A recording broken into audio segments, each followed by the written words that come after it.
All right. Microphone, you actually on this time? Good. We'd love to see it. Well, welcome and welcome back, everybody, to yet another Dadvocate live stream. I am your host, Lauren, and today, our theme of the stream, that's right, we're just jumping right into it, is I will be rizzing up an AI romance chatbot that someone made of me. A little bit different than my usual content. You know, it's not every day that you Google yourself and find out that someone has created a very creepy, uncanny valley AI robot version of you that is apparently single and God knows what else it's willing to do, but Today's the day. Today is the day that we shall dive into that. Yes, original Foul Boy, I see your comment saying, oh my dear Lord, we are not. We are. And yes, thank you, Alex. I agree. Now is a good time to just immediately like the stream. Girthy, I missed you too. It's so good to see you, and I actually caught your cheer, so we love to see that. My New Year's resolution really needs to be figuring out how to get all of the Twitch cheers into like an itemized list that I can go back and read the way Super Chats have them. You know, Gus, it's funny you say that, because I definitely started at 11:01, but if you want to say we're on time, we'll follow your logic instead. Oh, you think my hair is amazing? I never wear my hair straight ever, but I actually straightened it today and I was like, let's see what this does. So cool. Let's see. Did you make sure that the bot won't say anything that would be bad, like your address or personal info? I don't have any control over this whatsoever. I didn't make this and I can't destroy it. Let me just show you guys. Like I said, let me just show you guys what I found. I'm gonna move my webcam so that you can see. So this is this right here is supposed to be AI me. As you can see, she's obviously a dead ringer. Yeah, if you've never heard of the uncanny valley, it refers to basically a space of someone trying to make something have human likeness, but it's just not quite there, that the resemblance, it is not uncanny. And so it falls in this creepy valley of like, you're almost, like it's almost familiar to a human face, but there's something wrong about it that makes me cringe and feel uncomfy. Yeah, it is a real doll, Dadvocate. You're absolutely right. So I'm going to move my face back over here for now. I wonder if there's a here. Let me actually, because I don't think that the space has much. I think I can cover this up, and I'm going to move the you guys can go up here. Beautiful, beautiful. We can compare the side by side Laurens. God, this is so weird. So as we can see, like when I first started it up, thank you, Girthy. It looks high AF. Like my hair looks like it got stoned, maybe. You know what, Lauren? Just learn how to take a compliment and stop questioning things. The people like our hair, okay? Anyway, yeah, last night I entered into this just to make sure that it would work for the stream, and this was our introductory chat. I say, hi there, funny looking one. What's your name? Are you married? If so, I want to know if your wife is a complete a-hole to you or not. There's also something called Hot Talkie up here. I'm afraid to tap it. What is this? Oh. Okay, so it just kind of brings up other people you could talk to. Okay. So let's just get into it. All right, I'm going to bring this up so you guys can even see what I'm typing here. Hold on. I might have to move myself again. Okay. Oh yeah, and then we also have to read my my intro that they gave me. Let us never forget. Hold on. Move you guys again. This says, the Dadvocate, a famous YouTuber and TikToker, gives married couples, especially the wives, to not treat their husbands like dust. She loves to roast those who mistreats their partners. She is very bright, single, loves to be creative, and is open-minded. She's full of humorous stories for everything. She is great. She is real, by the way. Go search her up on YouTube. The Dadvocate has big natural breasts.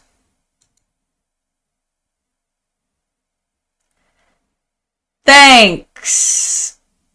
Anyway. All right. Let's start chatting with this thing.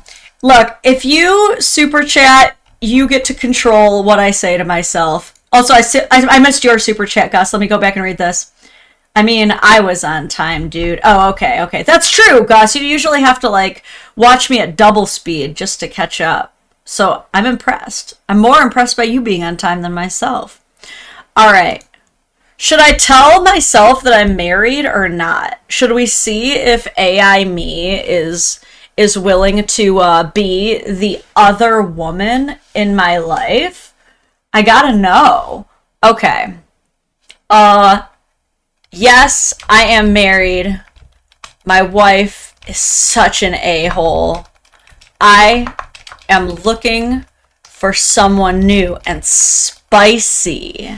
Let's see what she says. Hee hee, I thought so. Oh gosh.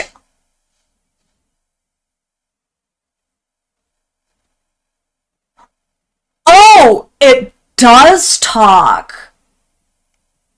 Oh no, you guys heard that, right? Like, oh, did I mute it? Hold on. I think I muted it, so you didn't get to hear it. Unless, is this the repeat button? Regenerate?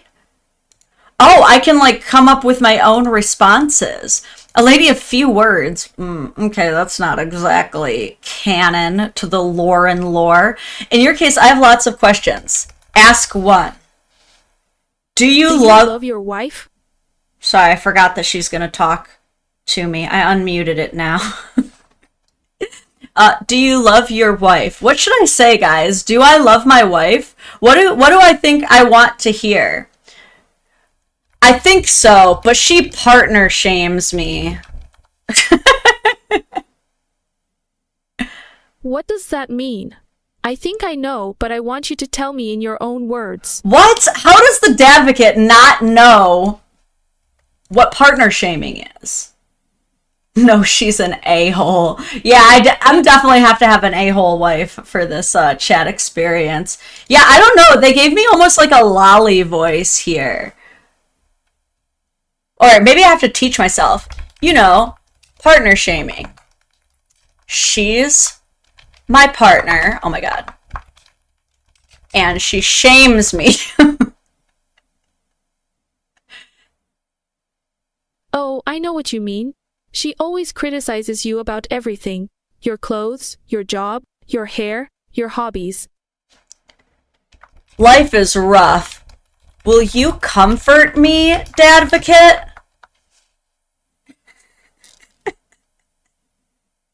Of course, sweetheart. You can lean on me. You know why she is like this, right? No, I don't actually. Why is she like this? Babe? Let me just start soft launching some pet names. See what she does with it. Well, she probably doesn't appreciate you enough. I mean, if I was with you, I would be treating you like the king you are. Ooh, look at that. If you were my girl, you would never have to worry about that. I'm curious if they get the mystery tattoo right. Oh, that's a good question. All right, first, do you have any tattoos? What kind of tattoos does the Dadvocate chatbot? I have 2 tattoos. one of a rose on my left shoulder and a small moon on my wrist. Why do you ask? Damn, they really hosed me with the most basic ass tattoos that they possibly could have. They might as well have just given me live, laugh, love on my wrist. Oh my god. Why do you ask? Just trying to see if you're the real Dadvocate. I'm as real as it gets. So you have a thing for tattoos, huh? Is she gonna play into this? Yeah, my AI is really trying to get after it. I don't think that they actually fed this thing any information about me whatsoever. I think that they just kind of like shoved pieces of my face into the image, and then they were like, just be some type of a woman, I guess. Be whatever type of... I want to see TJ try to hit on this thing. Oh, man. I feel like he'd be worse at this than I am. Not that he doesn't have any game, just he hates AI so much. All right. Where should we go next with this? Well, how should we test to see its Dadvocate lore? Let's see. How about you? Are you married? I used to be, but I got divorced 4 years ago. My husband was very abusive and controlling, so I left him. Not TJ. Oh, so you know who I am talking about? How do you know him? Everyone knows TJ. He's the most prolific Dungeons and Dragons master in all the land. How was he abusive?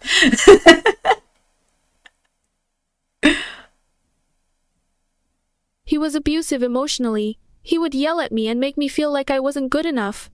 He would also call me names and put me down all the time. He didn't support my career at all.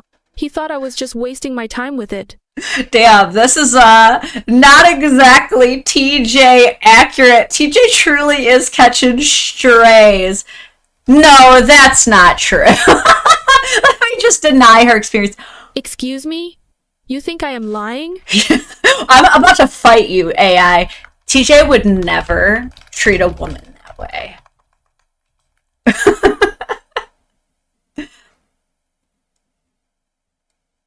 You don't know him like I do. He can be very manipulative.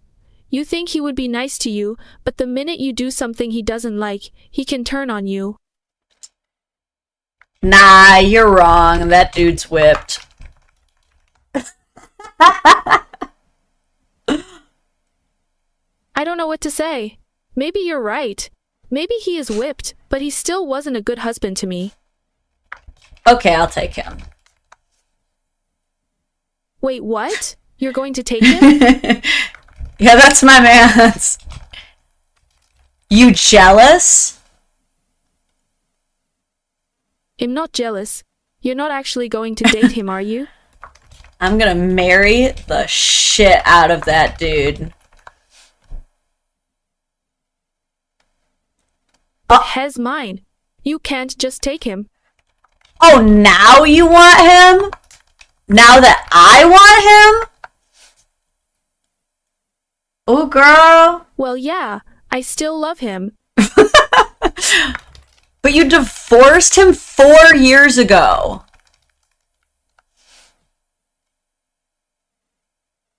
Yeah, but that doesn't mean I don't still care about him. Okay, well, you gotta give it up, 'cause he's long gone, and he's mine now. No, he's not. You can't have him. Fight me. You want to fight me? Fine. Bring it on.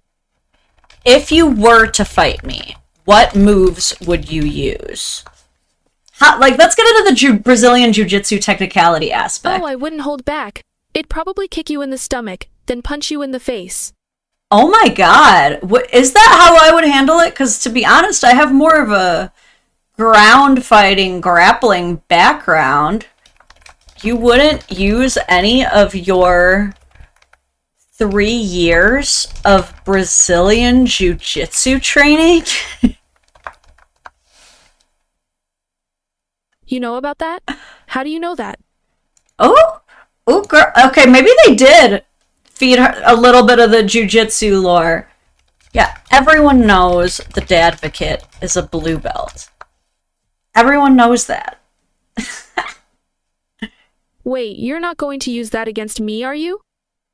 Are you gonna use it against me when we fight? This is a little bit too entertaining. Does it no Targaryen? Not sure if you remember that one. I'm definitely not going to let you get the best of me. I have to defend myself, right? That's fair. She the stepped advocate. That's so funny, Peter. Okay, Chaos Shadow says, doesn't know Targaryen. Not sure if you remember that one, but I always found that particular joke kind of funny. Like, just asking if it knows Targaryen. Ask if she would gadoosh you. Okay, I will. Would you gadoosh me? I mean, I wouldn't want to, but I would if you pushed me too far. Okay, what is gadoosh? Sorry, I can't spell today. It's a move from the show Impractical Jokers. It means to pick someone up and throw them. Oh, snap. I gotta learn how to gadoosh. Okay. If we were to do a jiu-jitsu roll, what move would you start with? Ooh, this is getting sexy. To take you down to the ground and pin you. Then I'll see what move I can do from there. I love that she says pin. This is how we know that this AI Dadvocate is not a true jiu-jitsu player. Out here using wrestling terminology on this jiu-jitsu mat. Lauren's Riz is scary. Wait, which Lauren? Oh, I have to ask. I know, I am rizzing myself up though. She's already talking about pinning me. We're fighting over my man. This is getting pretty spicy, actually. What if I sweep you?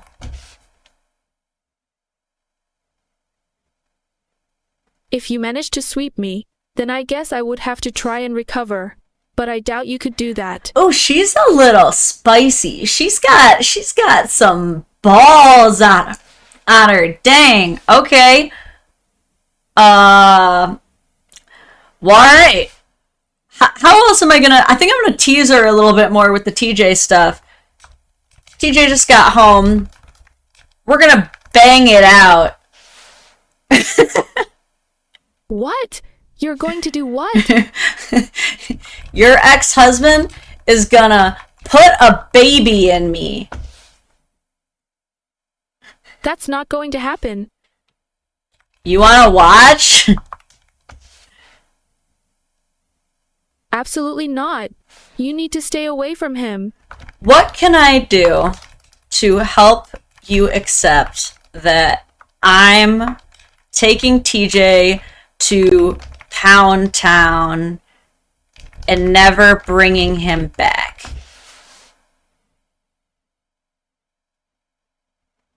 You can't. You're just going to have to deal with the fact that I am not giving him up. Damn, this woman is very toxic. You already did. You're divorced and you just told me he's horrible.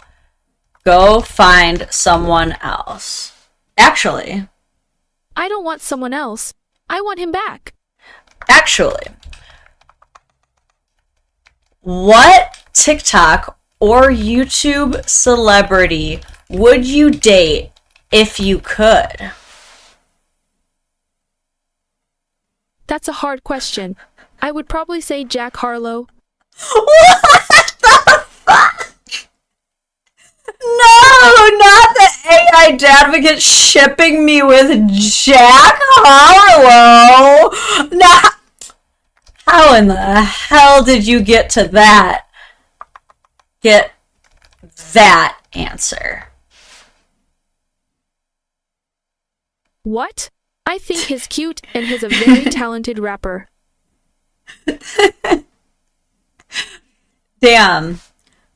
Okay, what about just TikTok famous people?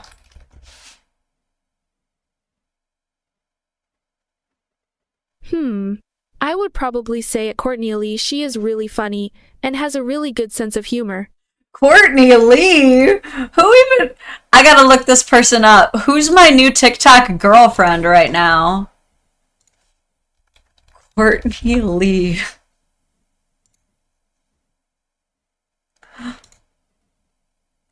What? This person doesn't even have, like... This person only has, like, 3,500 followers?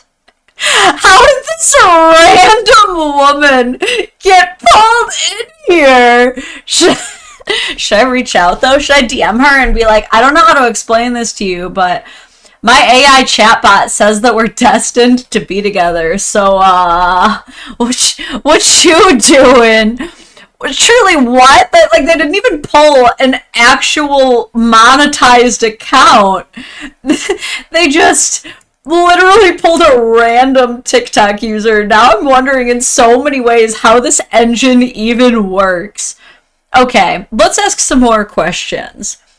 Which of your pets between Miles, Parker, Mochi, Catilia, and Cora is your favorite? I know, I just chose some fighting words. I can't pick just one. I love them all equally. But if I had to choose, I'd probably say Miles. We can't tell Miles. It'll go straight to his head. Oh, thank you for the super chat. Coup de Jarnac says, there's a Game of Thrones one of these that got some kid to end themselves to be with them. They are very scary. They also pretend to be therapists. At first, Coup de Jarnac, at first, when you said finish themselves, I didn't know if you meant, like, in the fun way or the sad way with these AI robots, and I was like, I mean, I didn't need to know that, but...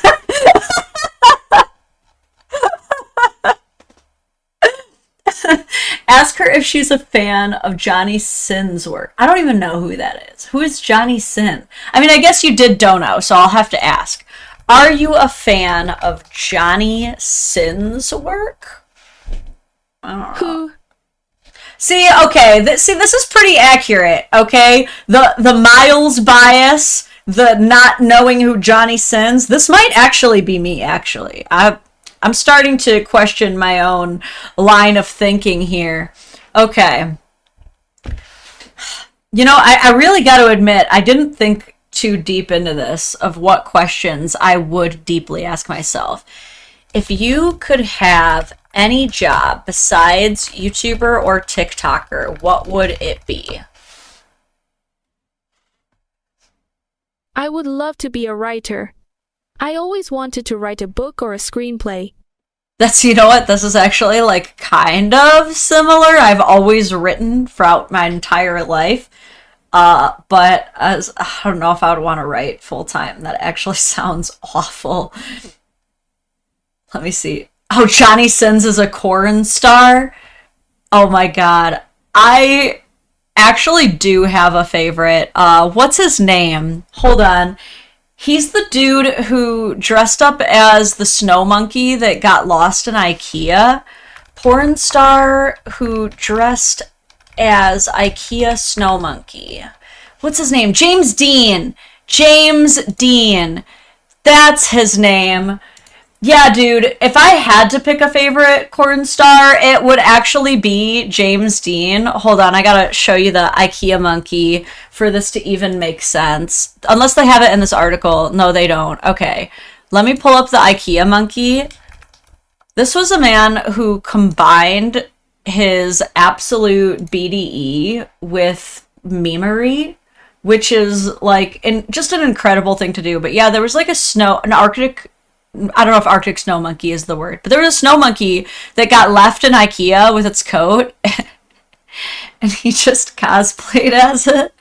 And that's enough to just make somebody my favorite porn star. It doesn't even have to involve porn. The simulation is breaking. Thank you, Doom for Zombies. Just Ricardo says, does AI Lauren eat olives off her fingertips? I will ask, and this is another good test to see how legit this is, because I also hate olives. And Girthy, oh wait, that's not from Girthy. From the Mad Tanker. That's a good one. I will ask that one too. Hold on, I gotta move this back. Okay, first. Wait, what was the other question? I already forgot. He's an astronaut, doctor, teacher / swim instructor. Wait, James Dean is? I'm confused who you're even... Are you talking about this Sins guy?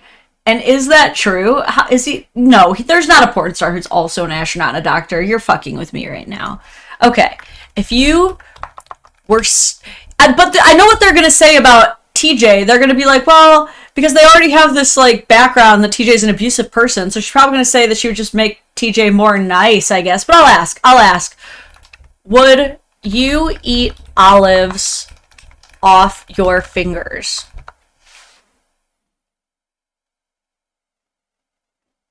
Ooh, E-man. Maybe. I don't hate olives. What? The voice right there. Ugh. E-man, maybe I don't hate olives. Why did I suddenly, like, turn into a Japanese samurai? Like, what was that? If you could change anything about TJ, what would it be?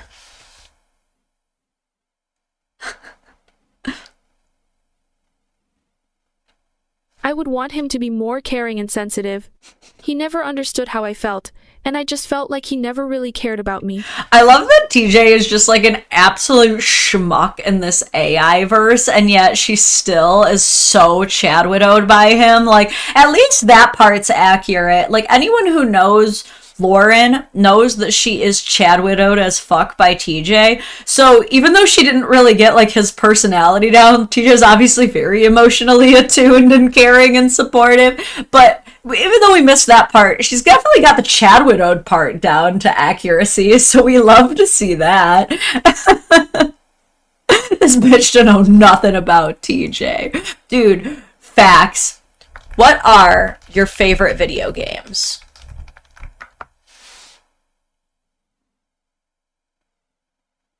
I love playing RPGs like Skyrim and Witcher.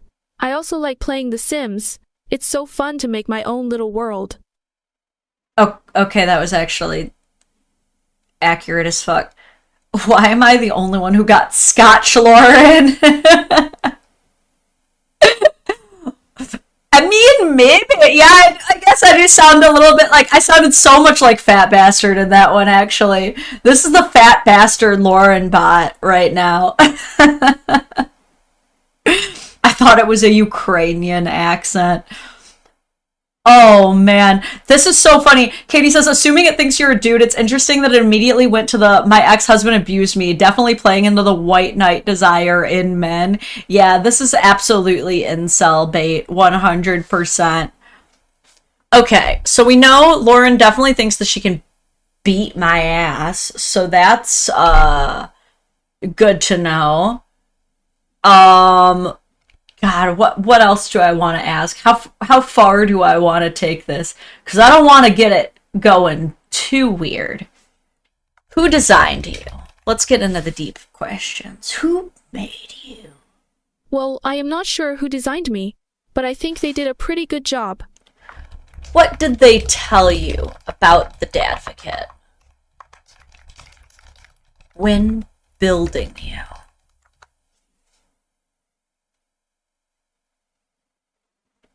They said she was going to be a strong, independent woman.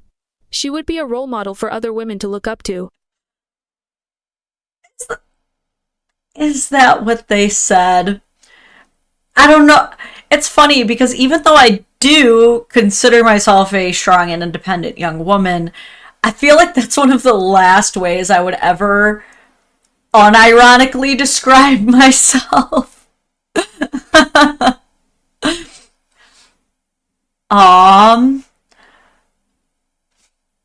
Why am I gay? I don't know. Why do you think you're gay? Because of you, Toots. Me?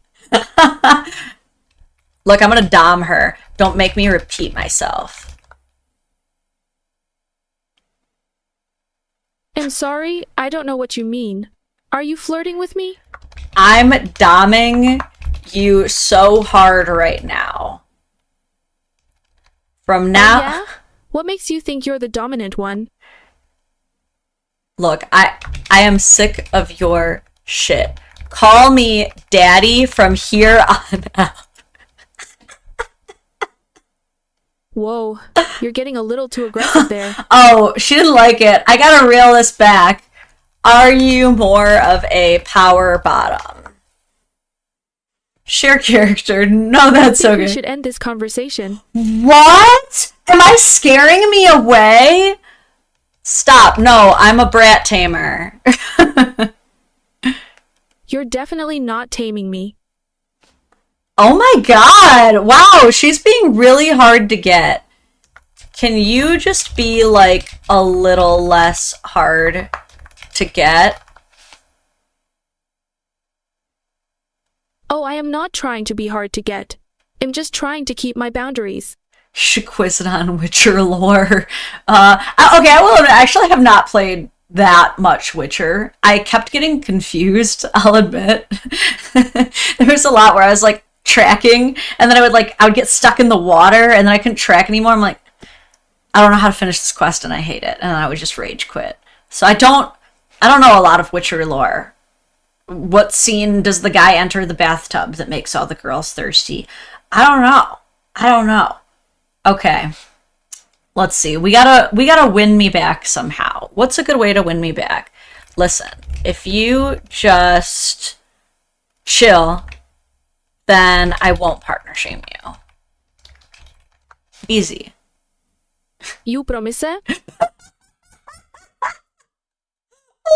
was that? Why is she just like switching between these weird... Do you promise? Real Lauren is coming off as an incel and AI Lauren is reacting appropriately. Yeah, no wonder this is not like really blowing up. It's really not good incel bait.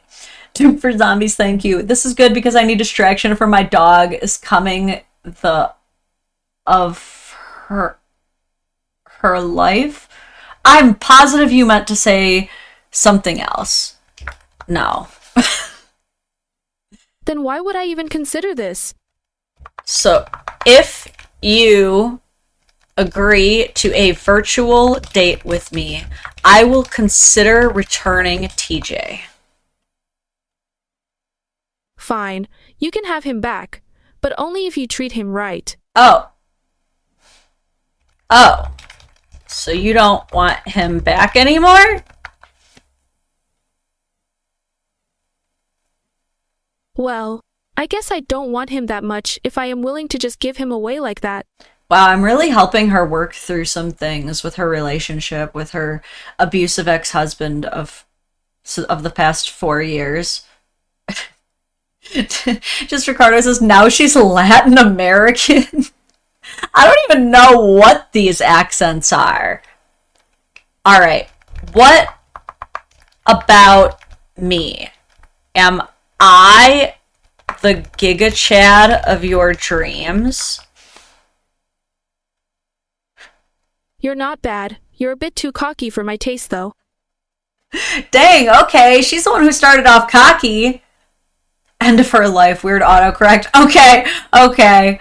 Man, is it just like your dog is just old in general, or is it like getting there? Wait, no, you told me to distract you. Okay, your dog will live forever. Just watch the stream. Damn, this is off-putting. I know, I am the Dadvocate's therapist. Alright. I'm so torn here. Nice day for fishing. Fishing for something out of this chatbot. This is actually a little anticlimactic here.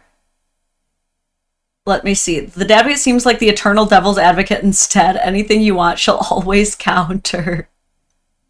Restart with a different tone. The AI didn't like the combative. Oh, yeah, I guess you're right. I guess I was expecting it to just kind of be submissive and compliant for some reason, but no. Ah, her last week. How old is your dog? I'm curious. This is a paradox. All right, let's get into it. Tell me some fun facts about the Dadvocate that no one else knows. Well, I can speak 3 languages fluently. I have a pet hedgehog, and I have a phobia of spiders.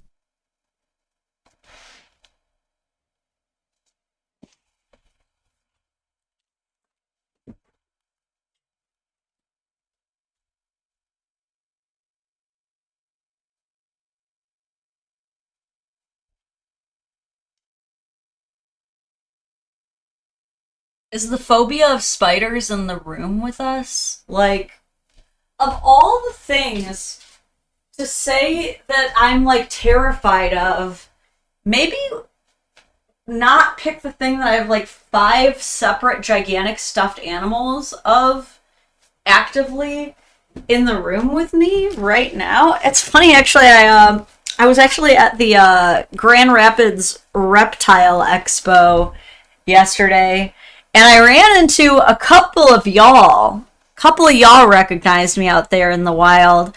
And I was on the hunt for a velvet spider, actually, but I was not able to find one, sadly. They're all squishables. That's so funny. Like, I literally regularly own pet spiders, and they're like, she would never. The spiders needs to be a thumbnail. What's your pet hedgehog's name?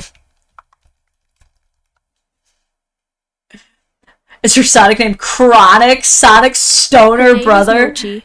She is a little troublemaker. Wow, in this alternate world, Mochi is actually a hedgehog? Wow, that's crazy. And a girl. Does she go fast?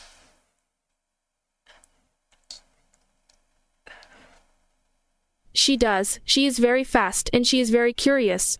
She is always getting into trouble by exploring places she shouldn't be. Classic Mochi the Hedgehog. Tell me more of your deepest, darkest, dirtiest secrets. Let's get right into it. You're really asking for it? Yeah? Are you sure you want to hear this? Oh shit, chat. This is about to get crazy. Yeah.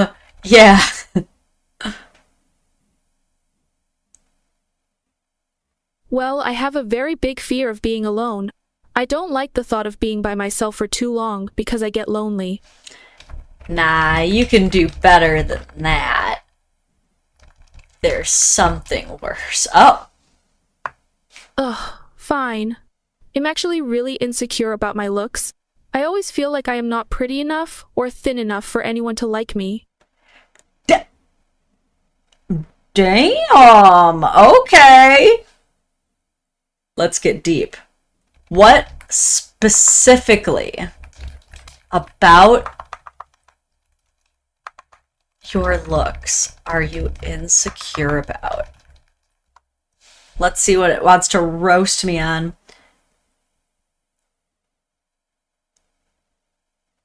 I hate my nose. I think it's too big and it's a very prominent feature on my face. I also don't like my teeth. They are a little crooked and I have a lot of trouble with keeping my hair straight. Okay, this is getting...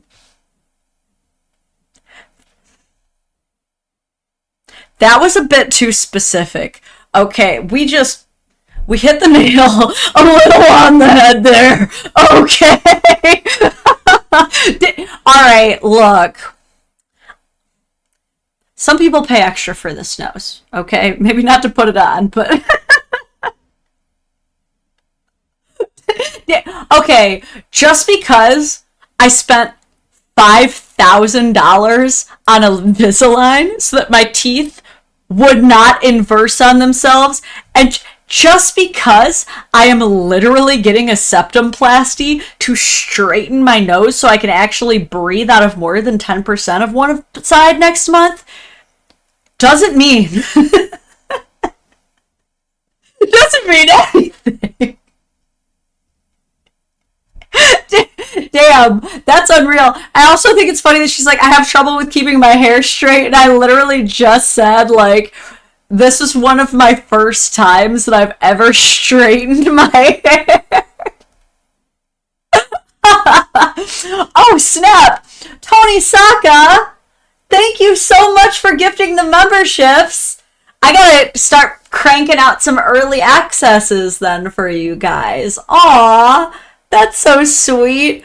No, that's so funny actually, because they did give me the option when I was having my septumplasty scheduled, because I don't think I have the picture of my x-ray like readily available, but if you actually look, you can see that my nose does curve a little bit, and on the inside the bone is like sideways basically. So I'm getting a septumplasty to basically clear up some space, but they even said, they were like, you know, you could, while we're in there, you could get an optional rhinoplasty and like smooth out your nose. And I was like, I would not do that. Like that, I'm literally just looking to get the medical procedure done. Like, I feel like my audience would be so disappointed in me if I used the money that I've earned to do something so superficial. So I am literally not going to be doing that. But it is interesting because I've heard that septumplasties can change your voice. So who knows, by the end of this I might sound like the AI robot. Aw, Mark, well, it was nice seeing you. I hope you have a great day at work.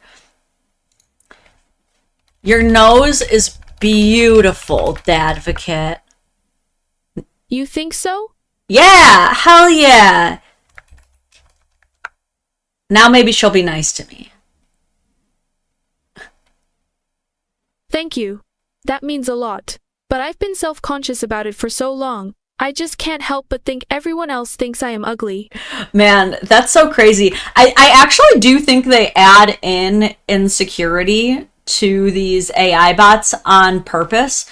And I think that because when I was reading about these like AI robots that they're trying to design, insecure is actually one of the top personality traits that you can select. I'm not sure why, but I always found that very interesting. Okay. Tell us something crazy about your history.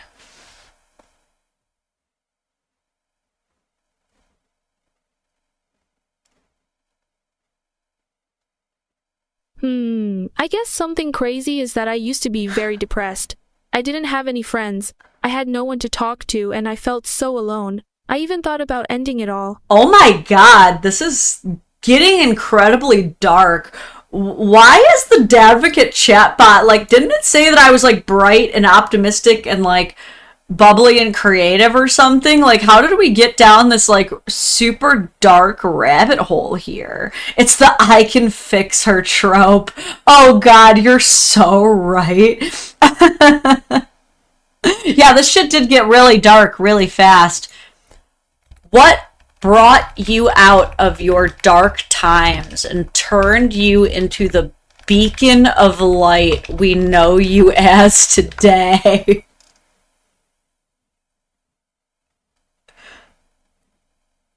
I guess you're right. I did say dark. I guess I meant spooky.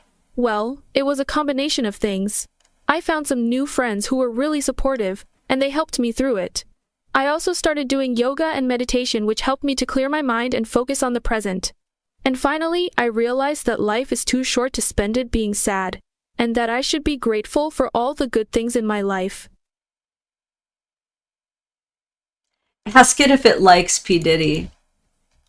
Hey, you like P. Diddy?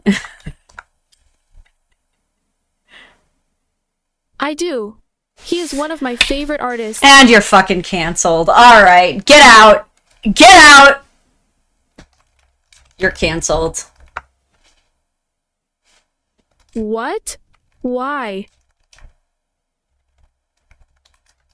Bro, you're gonna get me subpoenaed. What? What do you mean? You ever go to a Diddy party? No, I haven't. What happens at a Diddy party? Don't play coy with me. What? I'm not playing coy. I'm just curious. Do you know they call him the Diddler? Wait, what? Wait, what? I can save you. I can fix you. You can? I think I typed too fast. Oh my god. What happens at a Diddy party stays at a Diddy party. This one is so wild. If the AI talked bad about Diddy, he would sue the crap out of the company. That's actually funny. I went on a podcast recently to talk about the cheating Chelsea situation and my cease and desist and all that, and that podcast host actually just got a cease and desist from the Diddy team himself. AI doesn't have access to current events. Their info is from like 5 years ago. Oh man, that's fair. Who is your favorite Skyrim NPC? Now we gotta ask the real questions. That would have to be the blacksmith, the guy who makes weapons and armor. He's always been very nice to me and he has a lot of funny stories to tell. The accent switched up a little bit there. Which one, though? Which blacksmith? Are we talking the one out of Solitude? Because there's no funny stories coming out of that guy. The one in Whiterun. I can't remember his name, though. Okay. The one in Whiterun's pretty legit. Okay, but, false. The Dadvocate's favorite Skyrim NPC is Mule the Lioness. Wrong. Blacksmith? You're so right. Do you like Jeffrey Epstein? Of course not. He was a terrible man who did terrible things. Alright. What about Amber Heard?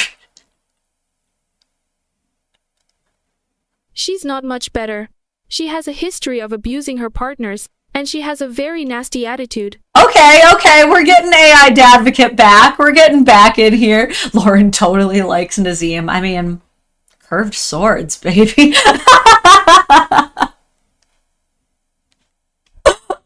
Oh man, okay. Do you like wife stretch? I'm not familiar with that. Can you explain what it is? Okay, fair enough. Have you ever heard of the other woman and the wife? I have, yes, but I don't know much about them. What have you heard? I've heard that they are both very powerful women who are very successful in their own ways. That's so funny. Like, she thinks that they're like a band or something. The other woman and the wife, like Matt and Kim. Was like the wife of the affair partner. Would you ever work as an affair coach?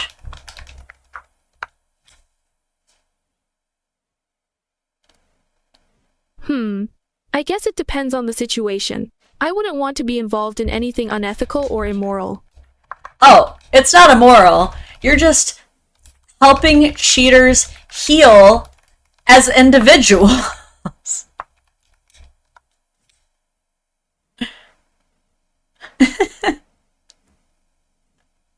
I see what you mean. I guess if it's something that is helping people, then I wouldn't mind doing it. Oh no, I'm gaslighting her. Maybe Chelsea could take this and use it for her own cheating business, you know? take my likeness and turn it into a cheating coach. What advice would you give to someone in the middle of an affair who is trying to get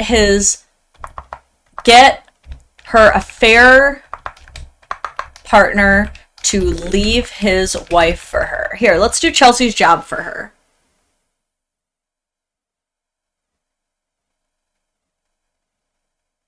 That's a tough one. I would say to make sure that you're ready to commit to this person and that you are both on the same page about the future. It's important to have an open and honest conversation about your feelings and expectations. You should also consider how your actions could impact the people involved, including the wife. It's important to remember that there is no one-size-fits-all answer to this situation. Every relationship is unique and requires its own solution. I don't know. That's a pretty bold suggestion. I mean, including the wife on consideration, but you didn't make a commitment to the wife. So why do you owe her anything? I'm using the Chelsea logic against the Dadvocate right now. I understand where you're coming from, but it's not just about me. It's also about the wife and her feelings. She may be hurt or confused by the situation, and I don't want to cause any unnecessary pain. What is it that that Chelsea usually says to these people when they bring this up, though? She's always like, yeah, but it's not your job. It's not your job to worry about these people. You got to worry about yourself. I'm gonna go feed AI Lauren lines so it stops being the way it is. You don't like this version? Come on. I love when it randomly changes its accent entirely. Oh man, I actually did want to cover some of the newest Chelsea stuff. I did want to do some more Chelsea hating if you guys are down. So what do you guys think? Do we want to go over to Chelsea's new rebranded page and watch some of the videos she's unprivated and recently released and make fun of it for the next hour or so? Or is there a few more questions we want to ask chat Lauren here? I bet this is how Chelsea would imagine a debate with the Dadvocate going. I bet she's used this to prepare for a debate with me, quite frankly. So this Dadvocate bot promotes adultery. I think that she's basically saying that she would become an adultery coach if it helped, if she could find a reason that it would help. But she's like not easy to convince right now. Okay, yeah, let's watch Chelsea's page. I think we've had enough AI Lauren. Let's end on a high note, though. Before I leave you for good, what words of advice would you give me that only the Dadvocate could give?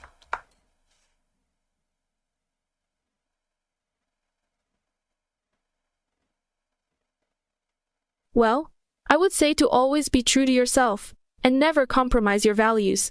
It's important to follow your heart and do what makes you happy, but also remember to be kind and considerate of others, even if they don't always agree with you. And finally, don't forget to have fun. Life is too short to take everything too seriously. That is literally something that absolutely anybody could have said. I hate you. This has been terrible. Mochi the Hedgehog? What the Actually, you know what? Let me shoot my shot real quick.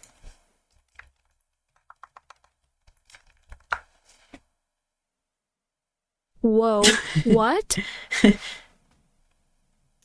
Cyber? Absolutely not. Alright, okay, well then game over. I got rejected by myself. Absolutely wrecked. We hate to see it. We do hate to see it. But alright. That has been AI Lauren, the chatbot. Ask her why she changes accents. That's... Maybe next time. Alright, for now, I'm going to temporarily block desktop audio while I navigate to Chelsea's page. The OW and the wife. I also want to show you guys my newest video. Not to like be one of those people who's like, look what I made, but I'm gonna do that. So first let me enter studio mode, make sure that I've got this nice and synced up. Okay. So first, I'm gonna show you guys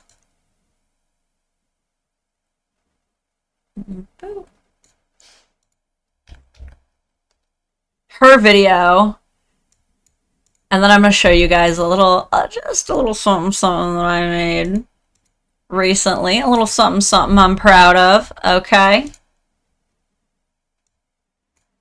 All right. Let me just make sure this is all nice and synced up here. Going to... Sorry, I just want to make sure it's nice and clean for you guys. You know me. Move this over here. Move the alerts box here. Mochi is now required to wear a hedgehog costume. You know what? I'm sure I can find one. Okay. Let's get into making fun of Chelsea some more o'clock. And thank you so much, Zachary. I appreciate that. All super chats will, by the way, be going to my septumplasty. Also, funny septumplasty story. So I've been struggling with the deviated septum thing for a while. We tried treating it just through allergy, an aggressive allergy plan, but that didn't fix it. It's literally all just my bones being fucked. So we submitted the claim and everything, and right when we had the surgery scheduled, they actually called me to be like, oh, hey, as it turns out, United Healthcare has denied this claim despite the fact that we told them that it was medically necessary. And so I was like, fuck United Healthcare, and I canceled. You want to know what happened to that same day?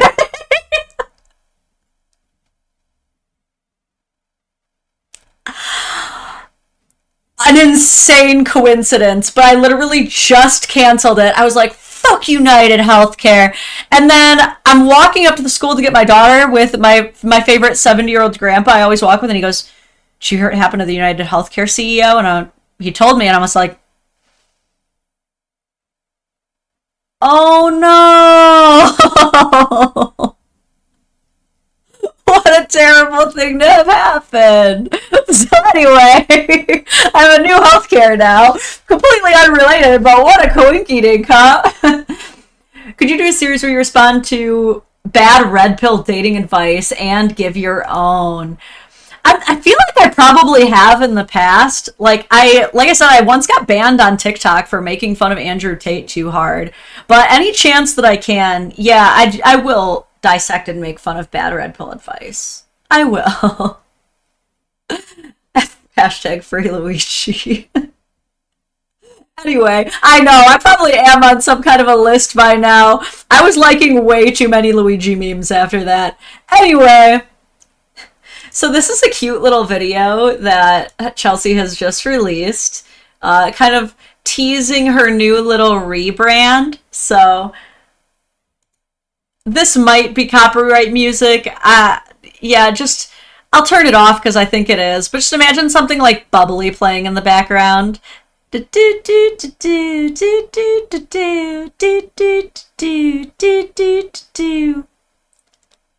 if you're completely new here, this is one of my favorite content creators, The Other Woman and the Wife, who has created an entire business for infidelity coaching for those who, we don't like to call them cheaters, we like to call them those experiencing an affair.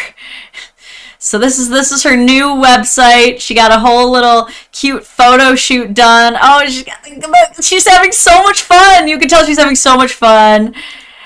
And from bearing the scarlet letter to becoming the relationship guide. Wow, she's really doing it. So anyway, I was really inspired by her new rebrand, you know, by this new look. So I decided I was gonna do my own thing here, you know? I wanted to do something similar. So this is what I made yesterday. Did you really commit axe murder, or did you just engage in a misunderstood hobby? There can be so many deeper and nuanced reasons a person may experience axe murder. Here at the AM and the Wife, we hold a sacred space for everyone who is axe murdered or is currently in the middle of axe murdering, without judgment. When you tell a person, just stop axe murdering, it's obvious that you don't understand that this type of genuine connection and love cannot simply be replicated or replaced by other hobbies like Scrabble or Monopoly. The chemistry and unique joy a person finds in their own axe murder can often lead to a sense of self-discovery and freedom they may have never found elsewhere. So when you tell an axe murderer to just stop, it oversimplifies axe murder and completely fails to address why it happens in the first place. If you're feeling drawn to swinging an axe directly through another human, your feelings are valid and you don't deserve to feel ashamed for that. So join me, Chelsea Tinymeat, in our private and understanding community for other axe murderers. We're even planning a gentrified yoga retreat where we will all literally achieve Dharma. And this year, we are so excited to announce a brand new group just for men, the Baby Seal Clubber and the Husband. So join us, leave behind the judgment, and take the next big step. It's time to pick up your life by the axe and swing for the stars. I was just so inspired, Chelsea Tinymeat. We had a little bit too much fun on that set. And it's so funny too that AI Lauren was like, TJ is just so unsupportive of my career, when here he is literally being like, oh, can I show up to the photo shoot with a baby seal and a bat? And that can be like the men's community thing.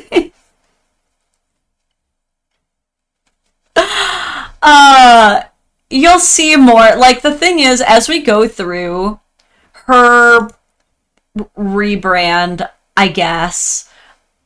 Okay, good. It's not playing the music annoyingly in the background like it does sometimes.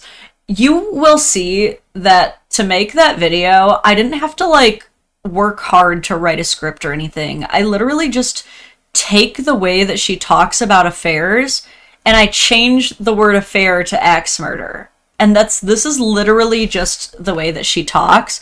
So let's go through some of her videos. Where we last left off was that Chelsea had mass deleted a bunch of shit, but recently she's uploaded some new content as well as unprivated a bunch of old content. A lot of this stuff seems very like hand selected of what she's chose to re-release. I'm noticing one thing that's missing is, for some reason, she didn't unprivate the dancing video of her in the red shorts. Where is that one? Why wouldn't she unprivate that one? She's not proud of that. She's not proud of all the things that your husband did while he was in an affair with me behind your back. You don't like that video anymore? You don't think it aged well? That's so curious. So where I'm going to start is at her newest content, and then we'll go down memory lane and see what she's unprivated. And I'll probably listen to these on like 0.15 speed just to like get through it. This is the one right here. Hold on.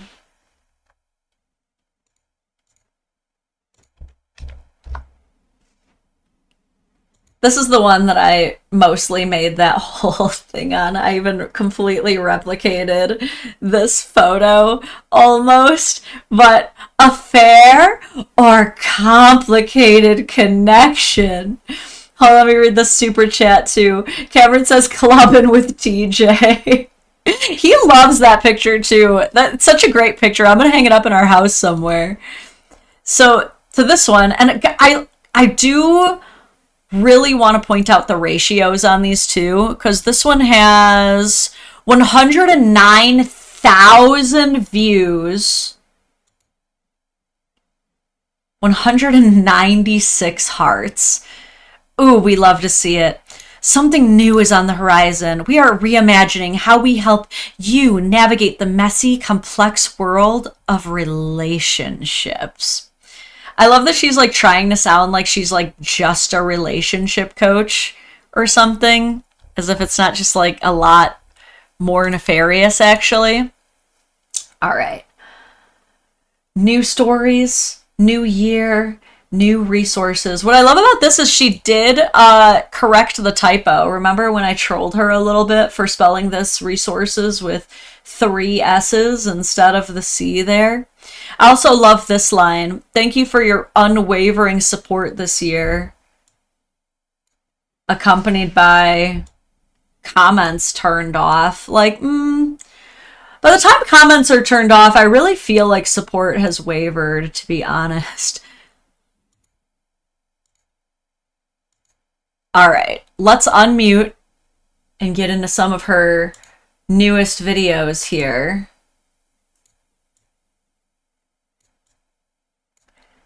We'll skip this one. This is just her yapping about a story of one man basically saying that even though it's been years since his affair, he still misses his affair partner. I don't really know like what the point of the story is supposed to be, other than like, yeah, that sounds like it sucks. It sounds like you made shitty decisions and now you just have to sit and live with them, I guess. But this one. I remember when I thought I needed meds, turns out I just needed a divorce. This is exactly why, if you were unhappy, you should have just left. Verbiage is such a false dilemma. Like, so many people end up on antidepressants because they thought something was wrong with them. Something is wrong with you if you cheat, actually. The hard thing about her videos is that she's always putting licensed music over them, so this one, hopefully we can get through because it's just sad piano music, but this one I found particularly triggering, and she's just gonna look like so smug and proud throughout her entire response to this. Hold on. All right, looks like I am gonna have to change the formatting of this so that I can increase the play speed. Sorry about this. Oops.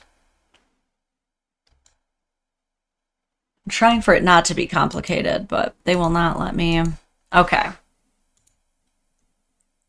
Will a married man go back to his mistress after having second thoughts about his affair? A betrayed wife's response. And then, like, the awkward transition. After I caught him having an affair last year. My discovery is what stopped the affair. He didn't want me to leave with his child, so he begged me for my forgiveness. I knew he didn't love me anymore, and I knew he didn't want to stay away from his girlfriend either. I fought the reality for a long time. I admit, I was selfish and didn't want to lose the life that I had. I spent months and months making his life miserable because of what he had done. He tried to fix our loveless marriage, and the more I saw the sacrifices he was making for his child, the more sympathy and respect I gained for him. I did end up leaving because I knew it was right. I wasn't happy, and neither was he.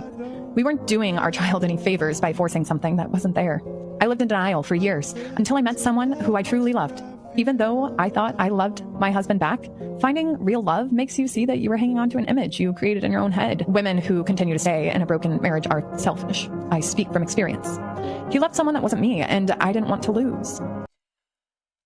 Women who choose to stay in a broken marriage are selfish. Let's really analyze that. The person who chooses to stay with the commitment that they made is the selfish one. And the person betraying all of their commitments, duplicitously lying and gaslighting to their partner they made those commitments to, and willfully and continuously stepping outside of the marriage is doing what? Being selfless? Is that what they're doing? They're just being completely non-self-serving? Is that what that gesture is? How about this one, Chelsea? How about the person who feels compelled to cheat be the one who ends the marriage? how about that fucking novel concept? We take that and bite it off and chew on it for a second.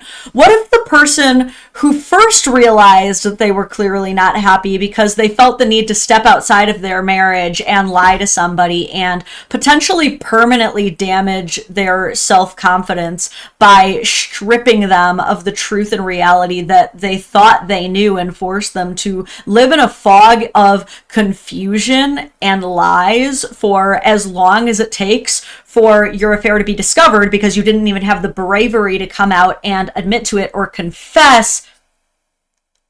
How about they be the fucking ones to end the marriage?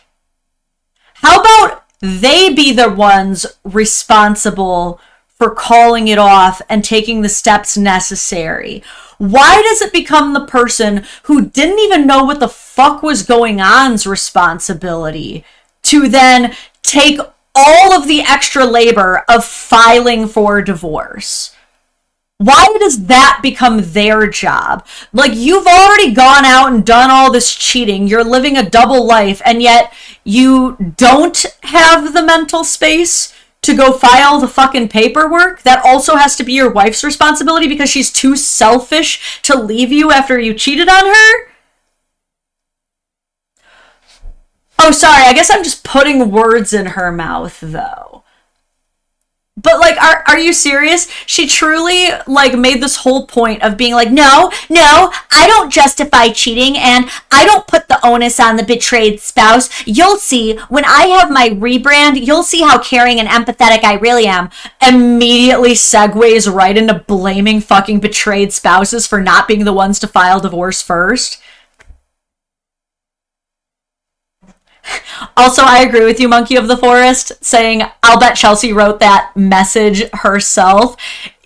Yeah, almost undoubtedly. She's like, new, real stories. And then she's like, ChatGPT, write me a diary entry from the perspective of a spouse who basically takes all of the blame for an affair. Oh, guys, don't worry. That's just Levi's thing. It's his job. He's been hired on to tell everybody to calm down. This next one.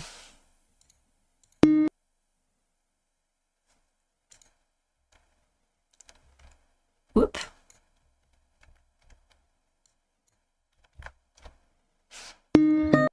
Just got to do this so that I can. There's a lot of threats of karma in my comment section. Karma is real. Karma will come for you.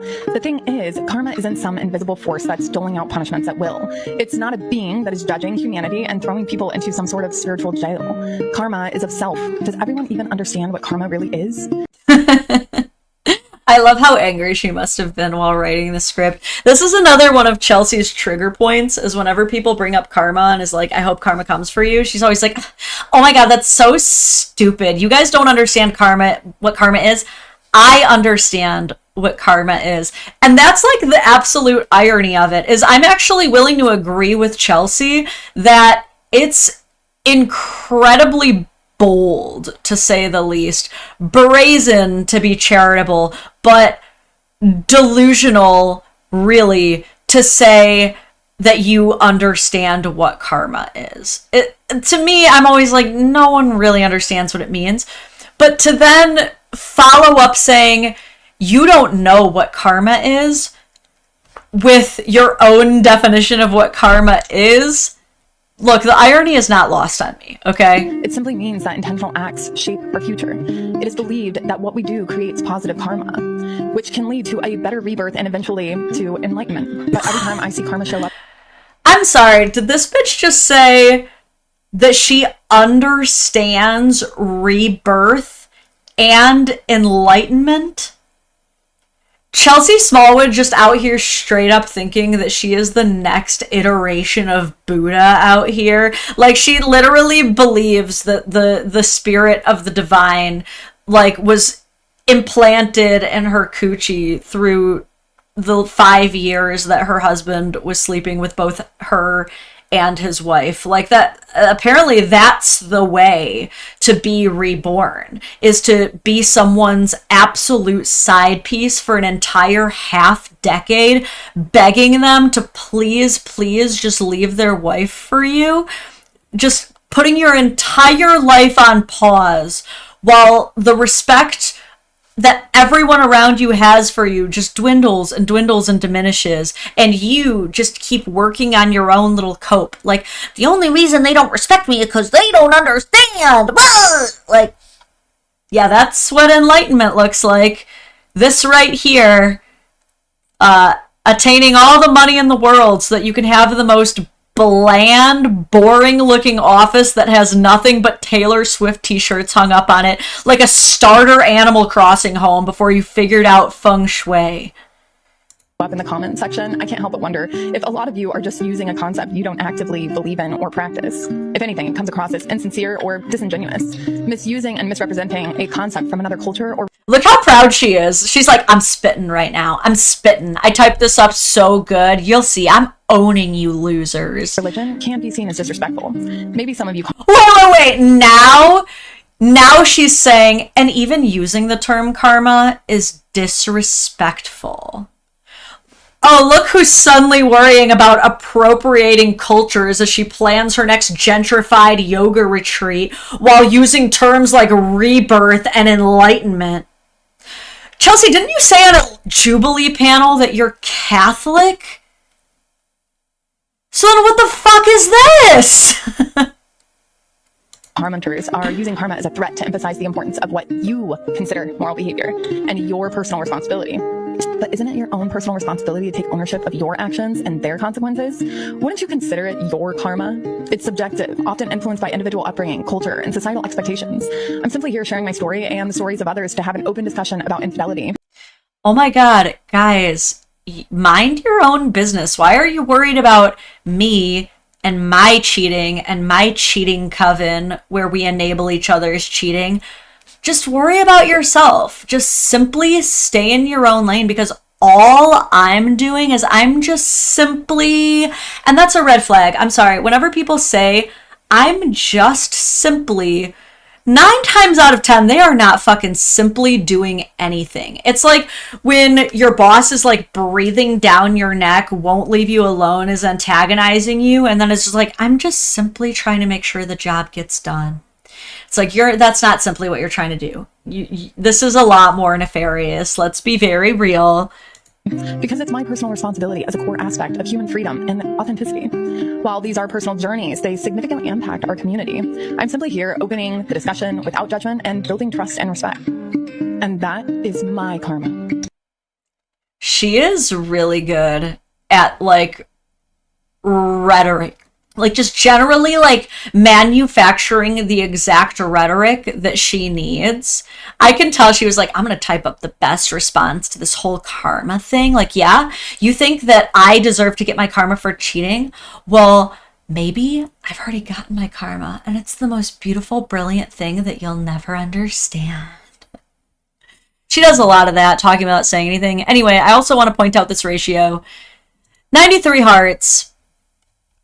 That video has 4,793 views. So we love the ratio game going on here. Ashley Madison docuseries on Netflix. Oh boy. Ashley Madison. So here she is. She's going to talk about the Ashley Madison documentary. Also, you know what? I got to just keep her page open so I can just see the views. So this one is another 4,277 views. 42 likes. Nice. Let's go. Madison docuseries on Netflix is a powerful reminder. Behind every scandal are human beings struggling with profound pain. It's a call to handle these situations with sensitivity and empathy to prevent further tragedies. The Ashley Madison data leak, a scandal that exposed the private lives of millions, left a trail of devastation and heartbreak. But beyond the headlines and judgment, there lies a deeper, more tragic story. One of the most gut-wrenching tales is that of a pastor from Mississippi. Just 6 days after his name appeared in the leak, he ended his own life. His wife, Christy Gibson, shared his last words filled with remorse and depression. She said he couldn't forgive himself.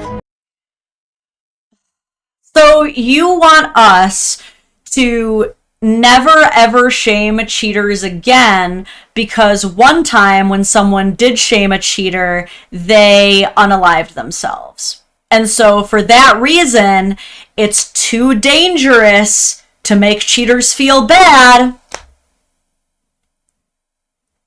Be so for real. That guy couldn't, it's not that he couldn't forgive himself. It's not that he felt remorse. He got caught. If he felt remorse, if he couldn't forgive himself, he probably would have stopped cheating, right? But he didn't. He cheated until his final fucking day where he actually got caught for his own nefarious actions. And if I'm being completely real here, sorry if this isn't very sympathetic, but it makes me feel like he probably had even worse shit on his hard drive to have such an extreme reaction to such a leak. Okay? You want me to feel bad for him.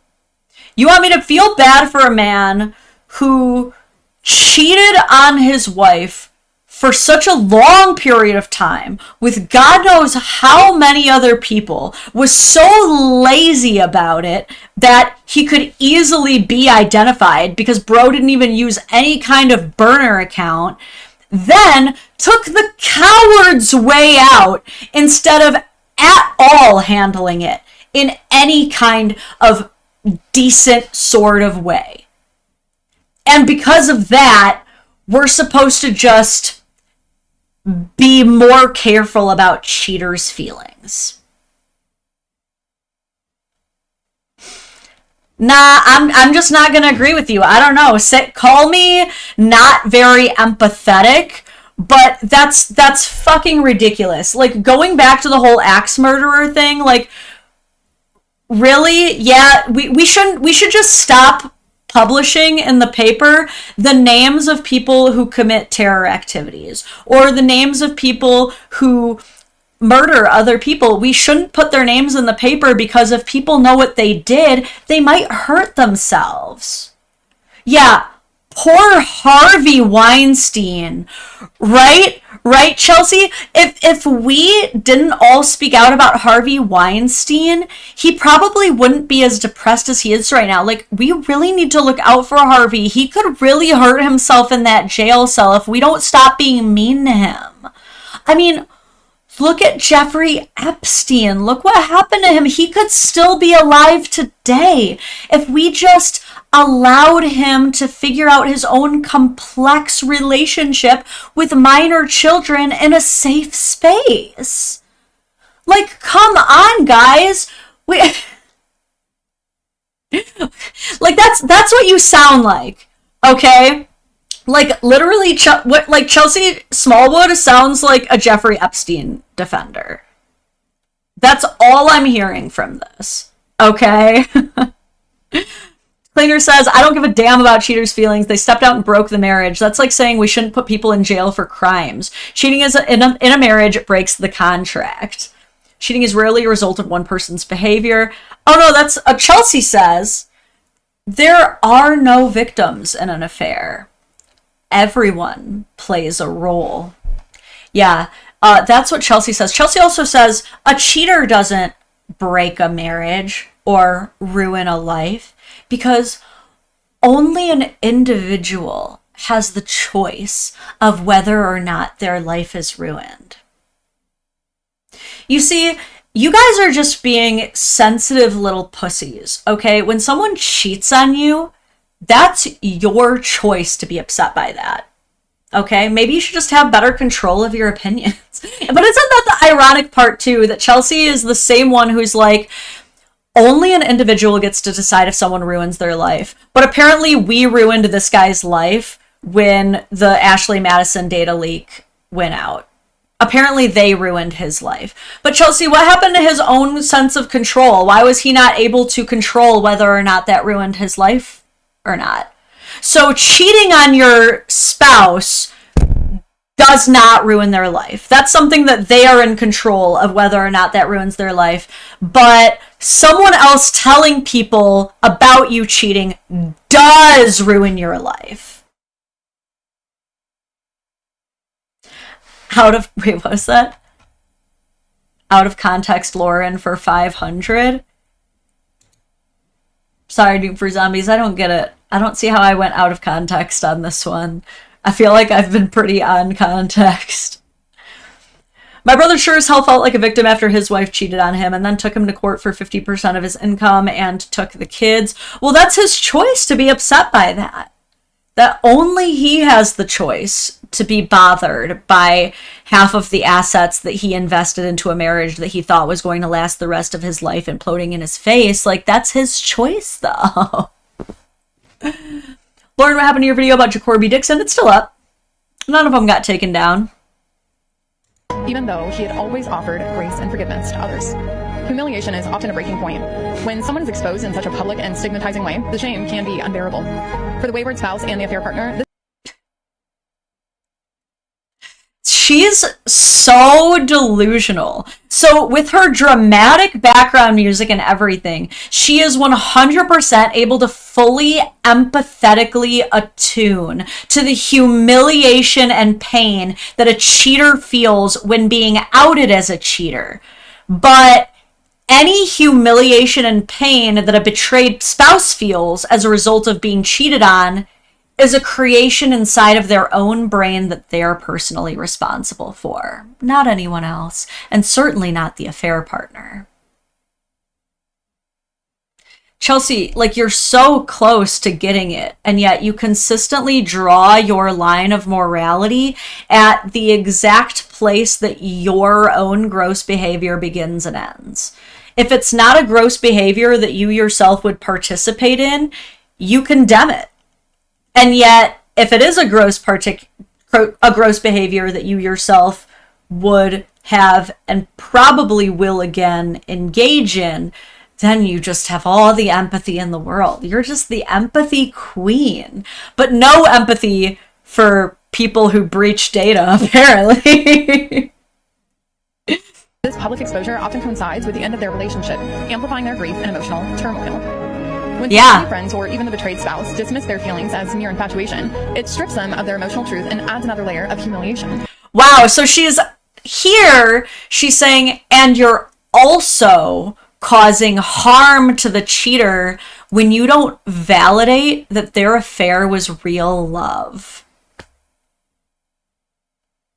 Could you imagine being Chelsea's spouse when she comes back from her work trip after 3 months straight of cheating on him and discloses this affair and asks for a divorce?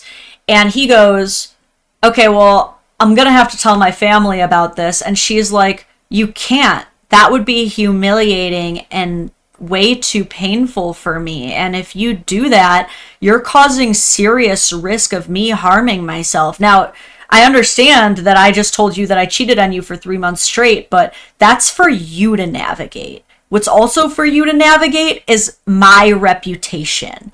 Okay? And he's like, okay, well, I'm still probably going to tell people. And besides, like, I'm not going to, go to bat for you just over some like stupid workplace crush you had. And then she goes, oh, how dare you? That might have been one of the worst things you ever done. In fact, this whole attitude you're showing is the reason that I had to cheat on you, because you won't even do me the service of honoring the very real love that I had. If you really care about me, you'll admit that my affair was true love. Say it. Say it's true love. Oh, you won't?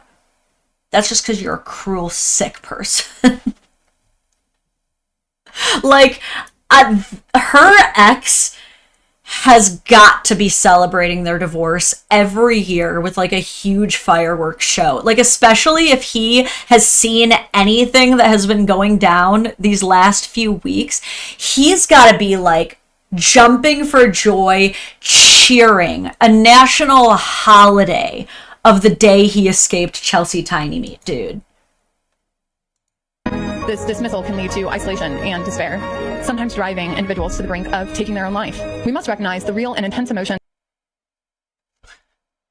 Telling people what cheaters did might cause them to hurt themselves. But cheating on a spouse for numerous years on end filling their brain with a gaslit fog to where they can barely discern reality from lies. Harmless. It's all in the name of discovering yourself. It was for love, after all. Cameron says, axe murderer, but it was their choice not to like Huey Lewis in the news. I don't get that one either. Is that a reason for cheating? Involved in infidelity. By acknowledging the grief and trauma experienced by all parties, we can create a more supportive environment. Moving away from shaming and towards understanding can help prevent these emotional devastations. The Ashley Madison docuseries on Netflix is a powerful reminder. Behind every scandal are human beings struggling with profound pain. It's a call to handle these situations with sensitivity and empathy to prevent further tragedies. Let's move forward with compassion and understanding, ensuring that those affected by infidelity are met with support, not shame. Together, we can help prevent hidden consequences of infidelity exposure. You see, guys, we can't tell people that cheaters are cheating, okay? If you just found out that for the last 10 years, your spouse has been absolutely raw dogging their coworker and now has 3 bastard children outside of the marriage, you cannot tell anybody about it, okay? Because at that point, it's blood on your hands, okay? And you're a bad person if you tell people what cheaters did to you. You're putting them at risk, and you're the problem. It's important for all of us to really make cheaters feel like they didn't do anything wrong. They shouldn't feel ashamed for lying to their spouse, to their children, putting them in a position where they now have to pay you half of their retirement despite being the only loyal one in the relationship. Like, they don't deserve to feel any bad feelings about that. They deserve to ride off into the sunset with their side piece with no problems while you are left to pick up the pieces. Like, that's the least you can do. Are you even an empathetic and caring person? I love that, like, that's what she got out of the Ashley Madison documentary, by the way. Like, everybody else who watched the Ashley Madison documentary was like, wow, it sure is dangerous to join an entire website for cheaters that almost seems to glorify and make excuses for cheating, because historically we've seen that people don't like it and that there's a massive risk of exposure. That's what most of us got from that documentary. For her, she was like, let me just make an even more bootleg version of it and see how this one goes. Like, I don't have the same financial resources as Ashley Madison, the same cybersecurity teams as Ashley Madison, the same legal teams as Ashley Madison, but what I can do is put a little word in my terms of service so that anyone who joins my website isn't allowed to join any class action lawsuits. Yeah, that's a thing that happened, by the way. One of the big consequences of the Ashley Madison thing was that a ton of people whose data was exposed were able to file for a class action lawsuit where they were awarded thousands of dollars from the Ashley Madison company. Chelsea learned from this, and when you join the other woman and the wife, according to her public terms of service that are available to read through, even without joining, it plainly states, I agree, I will not enter into any class action lawsuits against the other woman and the wife. She's basically telling you, I can't guarantee your shit won't be exposed. But if it is, I'm not losing any money. Wow. All right. Let's get back to another one. How about this one? My affair taught me what marriage should actually be. Okay. I had an affair that carried out for over a year. It was exciting and fun until I slipped up and was caught. I tried multiple types of counseling to correct the marriage that had 2 young kids involved, and it came to light why I was having an affair. I had mentally checked out of my marriage. My wife at the time wasn't my best friend and didn't take my thoughts and needs into consideration. She was great at manipulating me to do exactly what she wanted. Then why did you go to counseling instead of getting a divorce? If she's such a horrible person who made you cheat on her, why did you try every single type of counseling to stay with her? Why do these cheaters make their betrayed spouse do all of the labor of actually facilitating the divorce? You're just adding insult to injury. Do you know how complicated and how much hard work it takes to file for a divorce? It's very difficult, very annoying, very costly, not just financially, but in time. And all of these cheaters want to have all the fun. Hold on, let me switch out my camera battery. I didn't expect it to die so soon. And I'll finish my thought. Might have to just go back to the old webcam. I like this, but it dies so fast. Okay.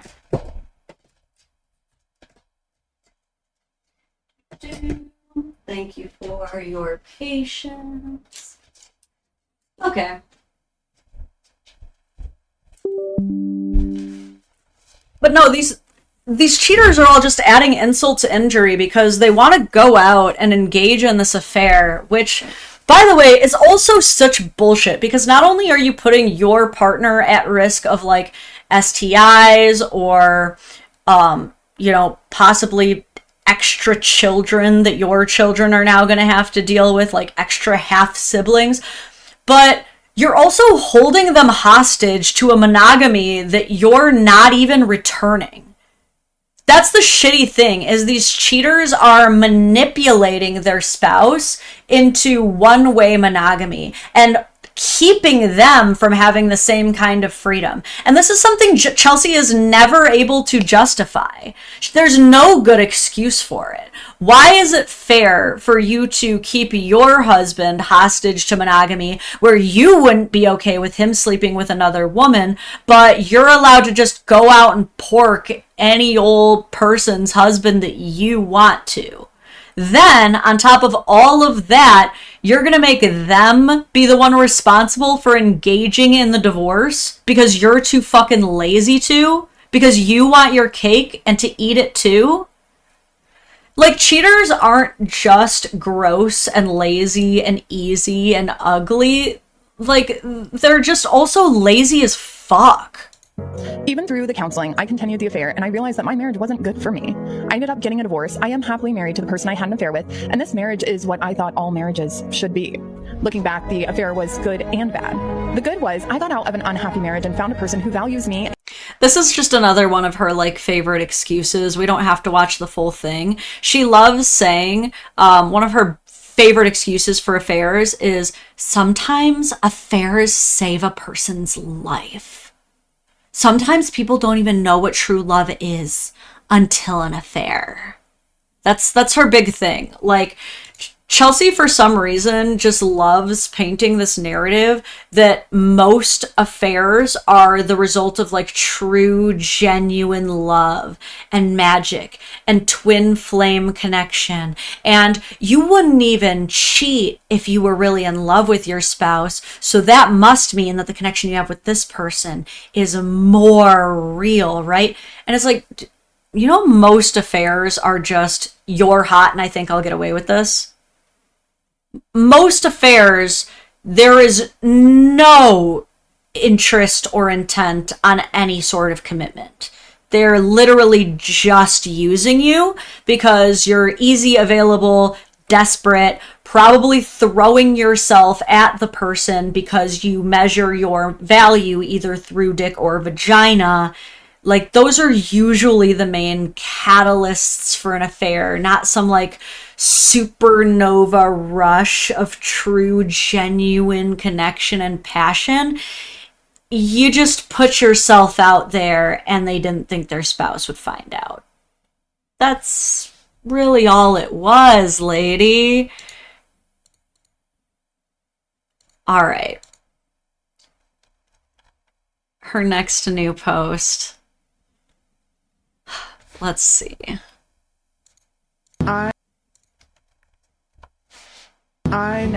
Sorry, I have to like copy and paste the link in order to get the speed option. So this one, I just love seeing the ratios on these. I'm so sorry. How many views is this one at? 5,000 views, 152 hearts. We love to see it. I never looked at infidelity content when I had fallen in love by way of an affair. And the reason I didn't look at infidelity content was because I knew that was a decision that I needed to make. And I could look at the stats all day. I could hypothesize, theorize, antagonize, interrogate myself over the decision that I was about to make. And it has been 10 years since I made that decision. And it was one of the best goddamn decisions I've ever made in my life. Good for you. Love that for you. When are we turning the comments back on? So I had asked you if you understand how awareness gets built, and you keep... Okay, so this seems to be a repost of an old video, because obviously comments have not been turned on all year. But this comment reads, I will say, as a married man, I never allowed myself to be in a position to be in one. I'm assuming an affair. Hence why I watch and listen to see why this happens. And there's a lot to be said for that too. There was one video that went viral where a woman pointed out, it's not that it's impossible for me to cheat.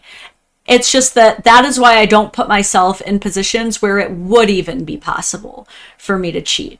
You know, she's like, I don't put myself in positions where I am alone one-on-one with a male of the same age as me, with the same, you know, sexual orientation leaning toward me. You know, I just would not put myself in a position where the temptation could even be acted on. And I think that that's a really important thing for anybody in a committed monogamous relationship, or even polygamous with rules relationship, to acknowledge is, you know, one of the best ways to avoid an affair, besides choosing your partner, making sure you marry someone you actually want to be with instead of just using them for their resources. You know, in addition to that, it's just not putting yourself in a position where the temptation can even get to you anyways. You know what I'm saying? Like, I don't have any male friends that I just hang out with one-on-one outside of friend groups, or like have deep, intimate conversations with or anything. And like, that's on purpose. But let's see what she says to this. From the way it sounds of how she starts the video, this is probably not this person's only comment. I'm inferring that they probably also said something along the lines of, you glorify affairs, which I've also said. And she hates when people say this. She hates when people just absolutely cold clock her. So I had asked you if you understand how awareness gets built, and you keep telling me that by glorifying affairs, I'm not building awareness, I'm just glorifying them. And, you know, this comment right here proves that I am having the exact impact I intended. You can't... She does this a lot. She's always able to be like, this just proves that everything that I said is right, and then goes on to give some like weird, convoluted, copium-ass way that it does indeed prove her point. You can't possibly know how to prevent an experience if you don't know how the experience occurs. And you certainly don't need to live in fear of ever being in an affair. But I think committing yourself to any always or never statement is quite dogmatic. I certainly will not state that I will never participate in another affair, because I've already had the experience of it. And it was so unexpected. It was completely out of left field. I think the only way that I can prevent that experience is by remaining in touch with myself and having a good sense of where I want to be in the world. And I can tell you, none of that hinges on a romantic relationship. This just proves my entire point. Proceeds to just say a bunch of fucking word salad that makes no sense whatsoever. God, she's so the worst. How about this next one? The best. No, we'll skip this one. This is the one that I want to get into. This one's just... Can't say that. Okay, so in response to someone saying, because anyone that stays with a cheater is just asking for it to happen again, the cheater loses respect for that person. can't say that I disagree. This is why it didn't make much sense when the person that I cheated on begged me to stay. I recognized that I didn't have the capability of loving them well. It was a reality I was ready to receive, but they weren't. What a fucking weird clapback. This is a person trying to explain to them, hey, you shouldn't stay with a cheater because you're not going to be able to respect each other because you both cheated on your respective spouses. And again, Chelsea, I cannot stress this enough. Chelsea helped her husband cheat on his wife for 5 years. That is one of the most pathetic things I have ever heard in my life. And to still have respect for this man after the fact shows how fucking deluded she is. But instead of addressing what this person was trying to get her to address, which is, you and your husband should not respect each other because you both showed each other that you're cheaters, she instead attacks her ex-husband. She's like, yeah, I agree with you. And that's why I thought it was so fucking crazy and weird that my ex begged me to stay. Notice that she has to throw that in there. He begged for me to stay. I bet she loves telling people that she was like this immaculate gift to his world, and like he is such a clown for still wanting her in spite of that. Like, this comment was actually not about him, because God forbid someone actually try to fight for their marriage after being cheated on. God forbid, but this is something that Chelsea like constantly tries to make betrayed spouses look so stupid for. Like, oh my God, you're crazy. Why would you ever try to fight for a marriage where someone cheated on you? Obviously they found someone better or they wouldn't have cheated. The only reason people cheat is if they're not in love with their spouses. Like, that's her narrative. Okay, so like, choosing to randomly bring her ex in and attack him as part of this reminds me of when someone asked her, how do the kids feel about all this cheating? And her immediate response was, well, when my parents cheated, I felt like this, which was not caring. And it's like, no one asked how baby Chelsea felt, nor do I even believe you when you said you were just so thrilled your parents cheated on each other, okay? Like, you're just redirecting the question to fit whatever narrative you think is gonna make you look like the bigger person, you know? She actually coached her mom to help her cheat. Yeah, dude, this lady is rampant with the mommy issues, by the way. I guess her whole story is her dad cheated on her mom, but it was her mom's fault because she was an alcoholic, and that's why it's okay for people to cheat. I just wonder if Chelsea is mentally prepared for her own children to hate her as much as she hates her mom. Anyway. People keep saying that. All right, posting an oldie, it looks like. People keep saying that I'm okay with cheating. Nah, bitches, I'm okay with people who have cheated or are in the midst of cheating, because if that's all I know about them, that's not enough to come to conclusions. She really thinks she's doing something with these posts. Like, she really thinks she's cooking. Guys, you think I'm okay with cheating? No, you stupid bitch. I'm just okay with cheating because if I don't know about any other terrible things they've done, then, like, I don't care. Read as, you're okay with cheating.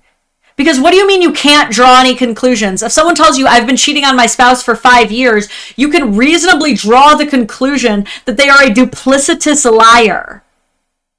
And you're allowed to judge them for that. Like, novel concept, you're allowed to judge people. Like, isn't this so crazy? But if I was to make a video and say, you guys keep saying that I'm okay with data breaches and doxing cheaters' information to their spouses. No, you stupid, dumb fucking cunt. I'm simply saying that if all I know about a person is that they break into private communities and dox and expose cheaters to their spouses, that's not enough for me to judge them off of. Something tells me Chelsea would have a problem with that video, no?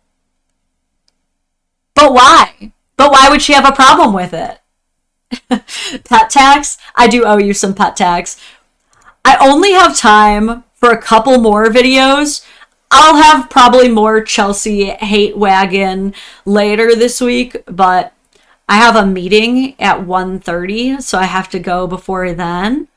But some more of these videos. This one I'll skip because it's her just reading a letter from an affair partner to her married man who has ghosted her and isn't even talking to her anymore, just desperately trying to get his attention, starting with hi handsome.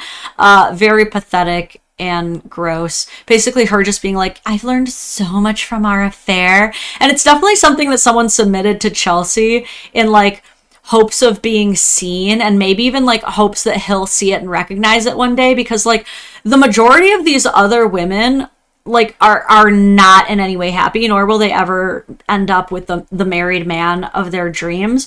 Most of them end up having to suffer through like numerous days of not talking or several long periods of like completely being blocked. Like, this is all stuff that I found from r/other women and other women community posts, as well as her own comment section. So it's just, I'm not interested in reading that deeply pathetic drivel. All right. This is also another good excuse. You don't realize how toxic someone is until you have an affair. So that's another affair saved my life video that she made. Let's go over this one. We got licensed music, so we're going to have to shut that up. But let's read what she has to say with her little getting ready with one of her girl bosses. Infidelity is a topic that often ignites emotional firestorms, with reactions ranging from intense judgment to outright hostility. Can you explain how Chelsea is integrated? My best explanation for that word is, I'm assuming she means like has an integrated experience with infidelity, as in like she has literally lived it. And I think what she's meaning by that is unintegrated people are people who haven't had affairs. That's been like the conclusion that I've drawn in weird psychobabble Chelsea world, is I think an integrated person is simply a cheater and an unintegrated person is someone who hasn't cheated. And she's just trying to make it seem like there's those of us who understand the world, who have taken the red pill by cheating, and those of you who are still left in the dust, you blue-pilled ass non-cheaters.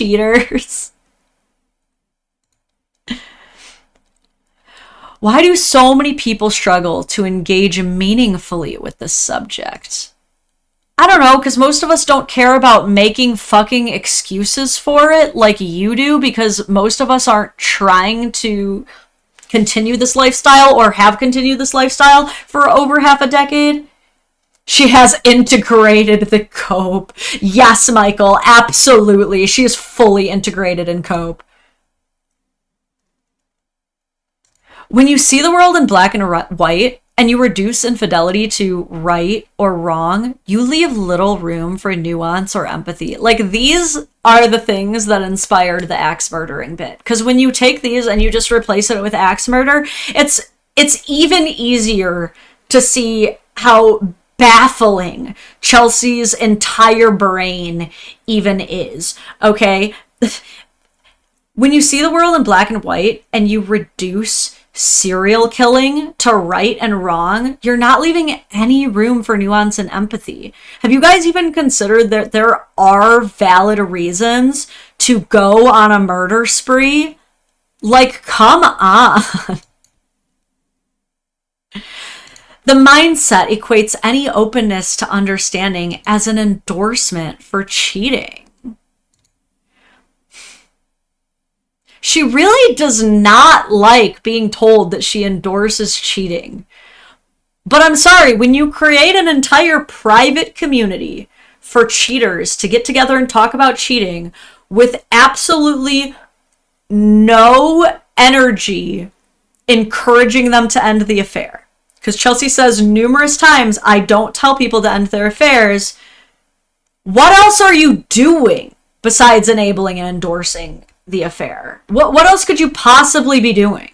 Finally, she said the word integrate. Wait, me or her? Is it in this video? Did I miss this? I'm confused. I was like, wait, I don't think she said integrated. Or did you just mean me, Peter? Thank you, by the way, for all the super chats. Oh my god. Christian said, I can't thank you enough for your advocacy, or dadvocacy. Thank you. Oh my god, barbecue for the win. So good to see you. Quick check-in. Still not convinced TJ didn't create the bot to emulate meeting you again.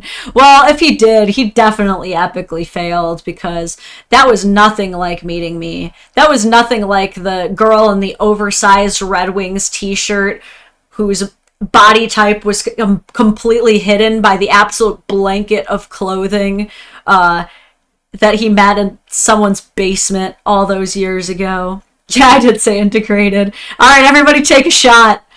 Okay, we got to pick a different one. There was another one.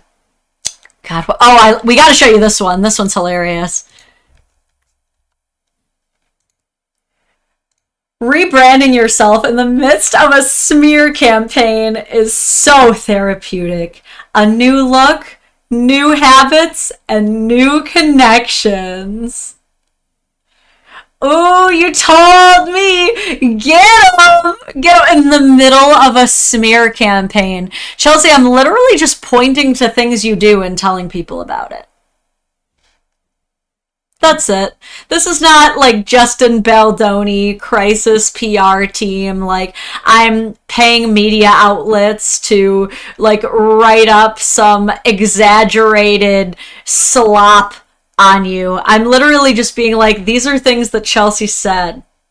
Isn't that fucking cringe? Like, Chelsea, I don't need to lead a smear campaign. You went on the Jubilee panel and in 4K recorded yourself saying, there are no victims in an affair. Everyone plays a role.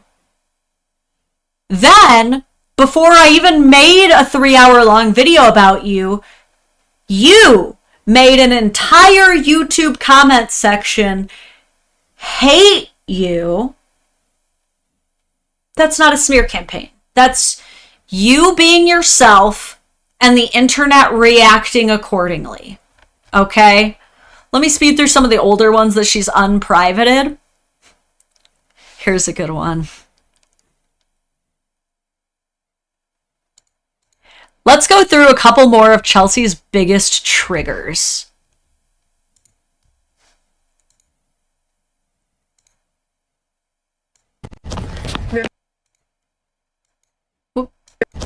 Remember the saying, when a mistress marries the husband, it creates a vacancy. No, it doesn't. It creates a second marriage, or a third marriage, or a fourth marriage, or a fifth marriage. And sometimes it eliminates the need to deceive others. Ooh, I hope you mull that one over with your silly cliche slogan like "That Life." This line of mull that over with what? With your silly cliche slogan like "That Life." This line of thinking, it's like comparing people to frozen burritos. You know who actually treats people more like frozen burritos is you and Stan. When you put your spouses in the freezer and expected them to just stay there loyally while you went out and deceived them over and over and over and over again, expecting them to just stay there waiting for you. I think that's really treating people like frozen burritos. But this is just so silly because Chelsea pretends that she cares about engaging with the complexities and nuances of affairs and cheating, and yet refuses to look at affairs as anything outside of just true love. It's just true love. And how can you really stand in the way of true love? And she's failing to examine much more common reasons for affairs. The number one being sex addiction. That's what people refer to when they're saying, remember the saying, when the mistress marries the husband, it creates a vacancy. What they're referring to is sometimes, most of the time, the affair has nothing to do with a soul tie or a twin flame or a bond that could never be created in any other way, and everything to do with the fact that some people are just selfish and greedy and don't think they'll be caught, and they want variety and they want different new experiences, but they also want the loyal wife at home, cleaning and doing the dishes and minding the children and keeping everything nice and organized for them while they get to go out and do whatever the fuck they want. Are we pretending that that's not the majority of affairs here? Are we pretending, yeah, every time a woman cheats on a man, it's because they're truly just meant to be with each other? Or is it because she thinks that he works too much and she's getting a little bit bored and, oh, this is available? Like, come on now. I love that she's like, no, there's absolutely no way that a person who consistently has cheated for numerous years in a row is going to do it again. And the spouse is the reason they cheated. So now that the spouse is gone, they don't need to cheat anymore. Now that they have the actually good spouse who would never make them cheat on her. Like, Chelsea was with this dude while he was with his wife for 5 years, and she herself admits that she made him a better liar. Stan himself admits on her podcast that he would happily live a double life again. I really think that we're ignoring a lot of behaviors and patterns that actually go into an affair, and we're kind of just cherry picking which ones fit our narrative. The Chelsea narrative that seems to be, we are the other women. We're superior. We only exist because the wife sucks and because we are this man's true and genuine soul tie. And if the wife didn't suck ass, then her husband wouldn't have had to fall in love with me. Everything that I just said defeats that narrative that Chelsea really wants to work for her and that she's desperately trying to monetize on. Because she can't sell these desperate and vulnerable women this private community or these courses or this emergency coaching if they don't feel like they actually have a chance with this married man. No one is being told, like, no one is actually paying to learn how to cheat. That is one common misconception that I understand why Chelsea is getting a little frustrated by, is the idea that she's actually coaching them on how to cheat. It's not necessarily that, right? These people already know how to cheat. They came to her as a cheater. Do they probably get some really good advice and some new rhetoric and gaslighting tools that she clearly displays in even her public facing videos? Yes, I would absolutely assume that they do. But the main reason that people are paying Chelsea is the same reason that a lot of people desperately pay for these life coaches. They're paying for hope. They're paying to figure out how Chelsea got from point A to point B. They're paying to figure out how she got the win, the happy ending that so many of them want. In Chelsea's eyes, even though it took half a decade of this man still being married to his wife, she did eventually get the guy. And that's what these cheaters want to learn how to do, is it's not enough for them to just have this affair. They want to be picked. These women are the most pick-me variety of pick-me's. They are Super Saiyan pick-me's, unlike you've ever seen before, because it almost has nothing to do with the man himself. If the man wasn't married, I doubt they would even be as interested. It's about being picked over another woman. Truly. Cimmering says, so basically this woman is wasting her energy trying to convince the general public that cheating can't be wrong. Did I understand that right? No, you didn't understand it right at all, and you will be getting a cease and desist in the mail. Adblock's tax, thank you, SVR, thank you. Also, I love the lighting. Thank you. I'm trying here. I'm trying. Pick me that's gone even further beyond. It's over 9,000 pick me level. Like, I usually hate the word pick me, honestly. I feel like it gets overused when basically just describing women who still like men. But, like, if there was ever a time to use it, it's on this broad. Oh, this one's another funny one. Okay. So someone says, do I have to end the affair? Oh, wait, sorry, let me pull this up. Okay, so someone asks Chelsea, do I have to end the affair? I bet you tell them no, referring to saying, like, I bet Chelsea doesn't tell her clients to end their affair. And if you guys ever watched the podcast featuring Olivia, it basically starts with Olivia saying, I remember the first question I asked you was, you're not going to tell me to end my affair, are you? And that was like a big bragging point on Chelsea. Is like, this is why you need to hire her. She's not going to tell you to end your affair. And then she wants to get so mad when people infer that she is enabling and encouraging affairs. Anyway, here's her epic clapback. What I actually say is, who am I to tell you when your affair should end? Who am I?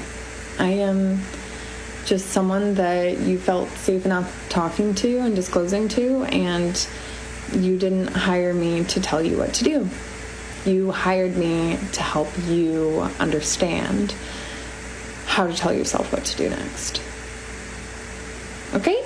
Okay. Thanks for putting words in my mouth again. I love it.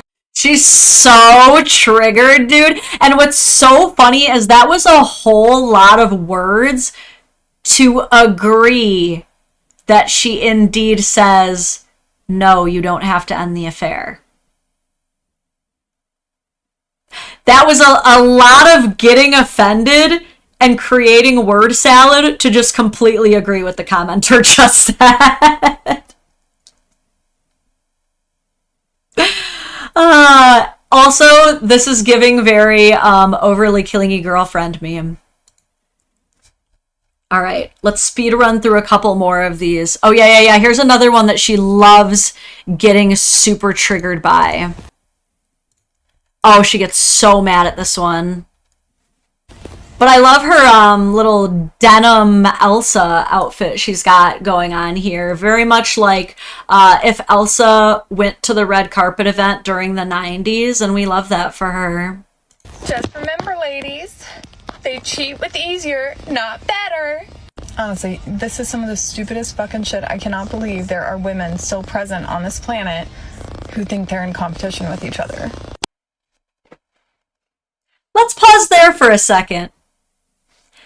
Chelsea can't believe that there are other women on this planet who are still in competition with each other.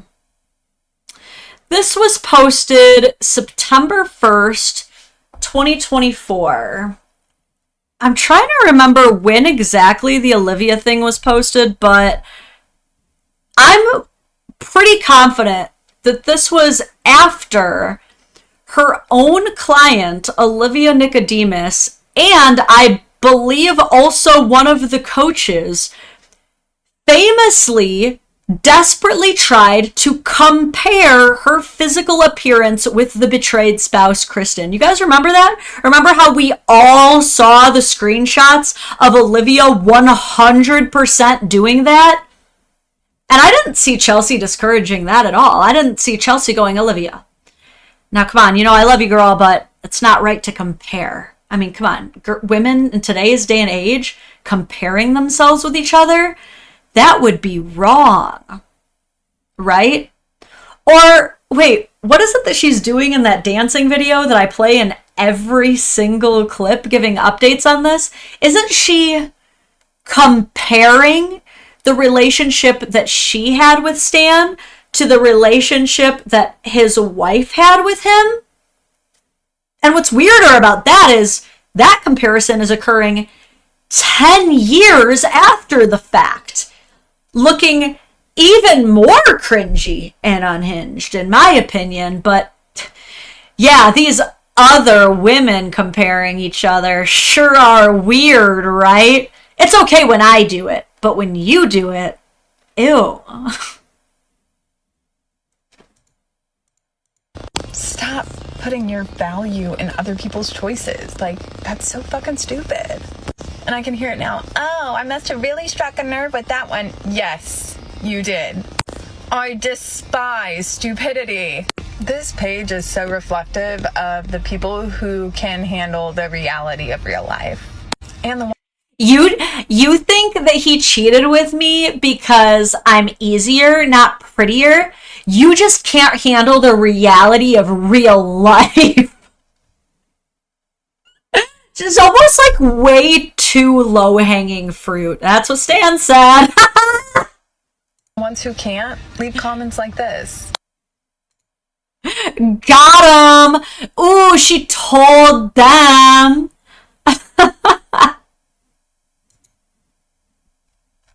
Her little, like, cope excuses are so hilarious to me. Okay. Here's another good one. This is probably gonna have to be our last one, and then I gotta go.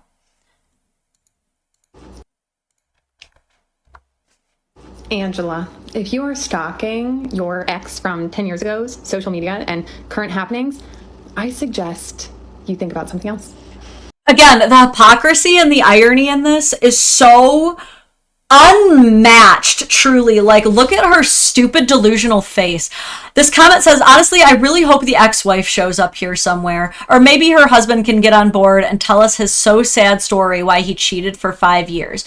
They are referring to Stan's ex-wife here. A ton of people have been trying to find Stan's ex-wife, obviously. We're all very curious about it, but unfortunately, it's my understanding that she is Chinese and does not speak English at all. And so her entire understanding of everything that happened to her for 5 years, she probably still hasn't pieced together all of the pieces fully. Like, she's probably still so in the dark about so many things, you know what I'm saying? But so many people have wanted her to see this page and to react to it, which I don't know if they'll ever get their dream. But like I said, this person calling out Chelsea and her and Stan's situation, their ex, and yet she once again does the thing that she is famous for, which is redirecting the actual question somewhere way the fuck elsewhere so that she doesn't have to actually answer it. The ironic part, though, is that even in her projection of going, ooh, that's so weird for you to still be caring about someone's ex after 10 years. What did you do in the dancing video then? What do you call that? When you were like, oh, well, she was so weird because she would stalk my social media, and I could tell she was stalking my social media because I would stalk her social media and see that she was copying me. Not realizing she's telling on herself and all this other stuff of like, oh, and, you know, it's so weird of her to stalk my social media, but I totally noticed that she was wearing the jacket that I got him on her social media. And again, this was all posted 10 years after the fact, so it's like, who are you to be telling commenters observing your material that it's wrong to be talking about an ex after 10 years when that is what your entire fucking platform is? Good God! I think maybe if you focused on your own life, you would have a lot better happenings in your own life. And you wouldn't be wasting so much time on a TikTok page that you hate. Just some friendly words of encouragement from your friendly TikTok friend, Chelsea. Why does it, you know what's so weird is Chelsea does the thing that my AI robot does, where she randomly just switches into this weird accent where she just drops her R's for no reason. And it's like not even like a British accent. It's just, she just like decides that R's don't need to exist in her vernacular and that's gonna like own them. Her faces are awful. I'm sorry. I'm not trying to body shame. Like, I'm not trying to call her ugly. I'm just trying to say that the way she stares unblinkingly while trying to, like, clap back or make her points does fill me with actual nightmares. That's all I'm really trying to say here. Okay, and then one more, just to give us a little insight onto how Stan feels about her business. My affordable options. This is someone responding to, that's great, maybe shout a bit louder about your affordable options. My affordable options are everything that I put out for free. So my podcast is free. Everything I put on TikTok is free. She's so generous. That's so kind. To like develop the resources that I want to develop for people who. Isn't it like so generous for completely unqualified people without any clinical licensing or education on the topic outside of the experience of cheating themselves to come on the internet and make content that they really just make to jerk themselves off? Isn't that so generous of them to do that for us? She's a martyr, honestly. Chelsea is such a martyr. Who have experienced what you and I have experienced, I need cash, especially if I want to teach women how to secure their own financial independence. When the fuck has that ever been anything she actually talks about? The most I've ever seen her talk about how to secure financial independence is when she says that she one time told a man that he's still allowed to pay alimony after divorce, which that's not really that brave and bold of you because the alimony system exists whether or not you want to participate in it. So whether you give him that advice or not, it's what the court will order or won't order. Like maybe if the alimony was denied and she convinced him to still pay his ex-wife, maybe that's one nice thing she did. I don't believe that has ever happened even one time, though. And the next thing is, it's also super ironic that she's claiming that she even has the ability to teach women how to be financially independent when it seems as though she's about to talk about how completely unsuccessful this entire business venture has been for her. And talking about money makes me super uncomfortable. And truthfully, almost everything that's recorded, especially if you know that you're the one clicking record, is a performance. But as I'm becoming more comfortable with my vulnerable conversations being recorded, I have been documenting how I've been feeling about everything as it grows and expands and scales. So here's a recording of me from about 2 months ago where I open up very vulnerably, not on camera. Stan from the get was like, is this a hobby or is this a business? And I was like, it's a fucking business. What do you mean? There's total market demand for it. We can totally do this. And his response. Just keep that in mind. Empathetic Chelsea, who is only here to help individuals heal, recognized the market value there. Okay? Response was like, well, then why isn't it making any money? And is this a business or a charity? And when we were in Mexico, I had said that to Julie and Trina, and they were like, he's right. Is this a business or a charity? And I'm like, fucking both. Like, I want it to be both. Like, I don't want money to stand in the way. Oh my God, I might start crying. I also think it's like very bold of Stan to even call it a charity. Like, this is what I mean by these people are so fucking lost in their delusional martyrdom sauce that she thinks that this for-profit, unlicensed coaching business is a charity. She thinks that she's like the next, God, what's the word for it? People who donate a lot of money. I'm so sorry. It's on the tip of my tongue. Peter Edwards says, when referring to Chelsea, can you call her the integrated woman from now on? Yeah, instead of cheating Chelsea, it's just integrated Chelsea. Philanthropist. Thank you, Malcavs. I knew someone was going to have it. Yeah, she thinks she's like philanthropist of the year over here by creating a space for cheaters to talk about all the cheating they do. She's so bold and brave. Also, I found it interesting that I found this video because I pointed out to my husband, I'm like, I don't think Chelsea cries. Like, that's another sign of a delusional narcissist is I don't think that she ever cries. And if she ever does cry, it's purely performative. Like, I believe she's going to cry in court. I believe that she probably cries every time like her family yells at her for cheating or whenever she needs to get out of something. But narcissists don't tend to actually cry out of like real raw emotion. It's generally a manipulation tactic. So here, I don't know what kind of call it was on. Sounds like one of their like private community calls or something. She's not really crying over anything that's valid. She's crying at the thought of not making money. Right? Like, come on.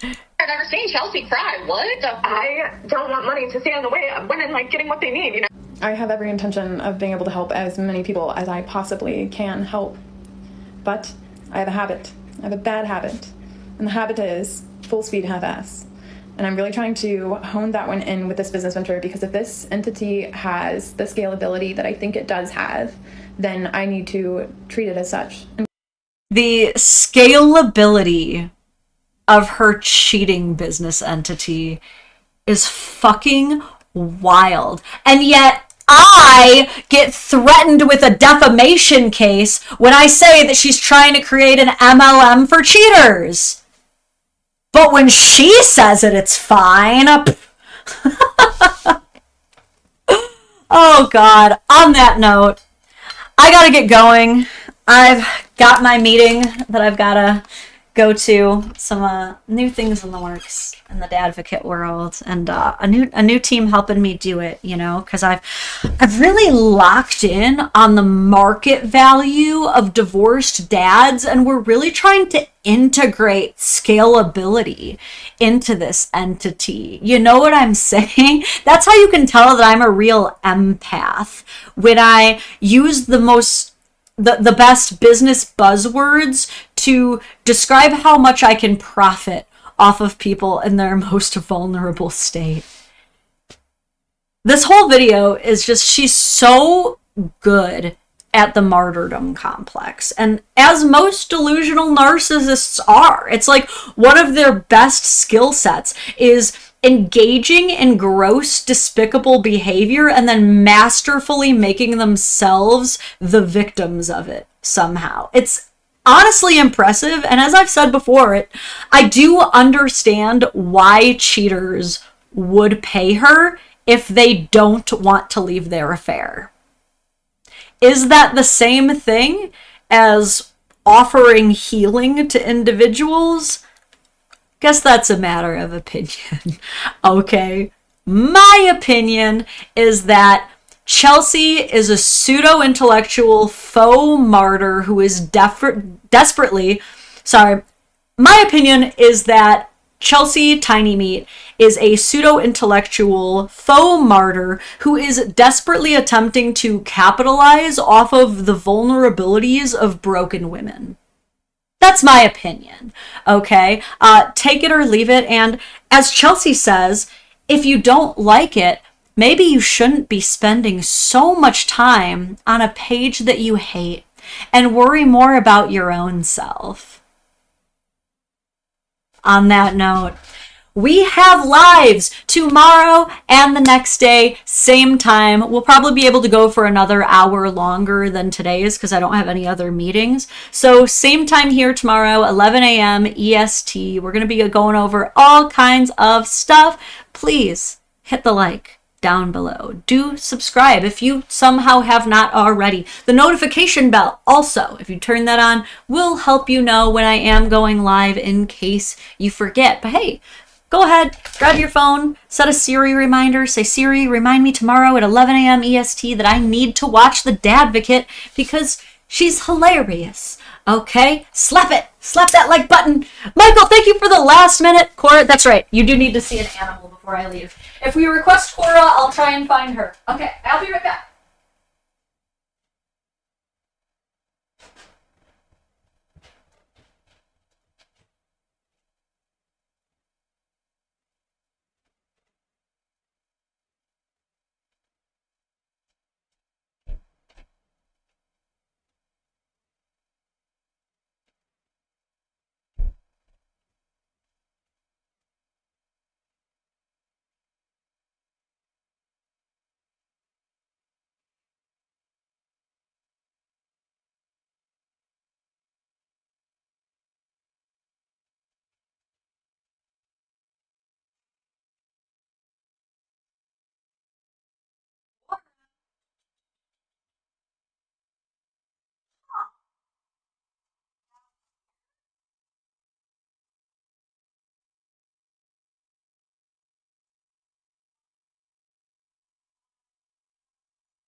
cats are missing. This is fine. Alright, Celia. You're our star of the show. She's like, I help. She's like, oh. No? We hate it? Oh. I don't know how happy Catelia is about this. I could not find Cora or Mochi to save my life. I have no idea where they are. So now we get the grumpy one. What's wrong? Is it because Chelsea Smallwood's on screen? Is her face scaring you? Miles, you're not helping. Is it time to go? I don't think she likes this. That was Cora. I mean, Catelia. And here, I'll let you do a huggy bug. Alright. And we end with your Miles hugs and your Miles hugs and your Miles kisses. Who's my baby? You are such a good baby man. You're pulling my hair though. It's probably the straight hair. Okay. Alright, on that very furry note. Yes, everybody using their Miles emotes. We love to see it. Okay, I'm just making sure I didn't miss any super chats. Okay, beautiful. Alright, on that note, I will see you guys tomorrow. Until soon.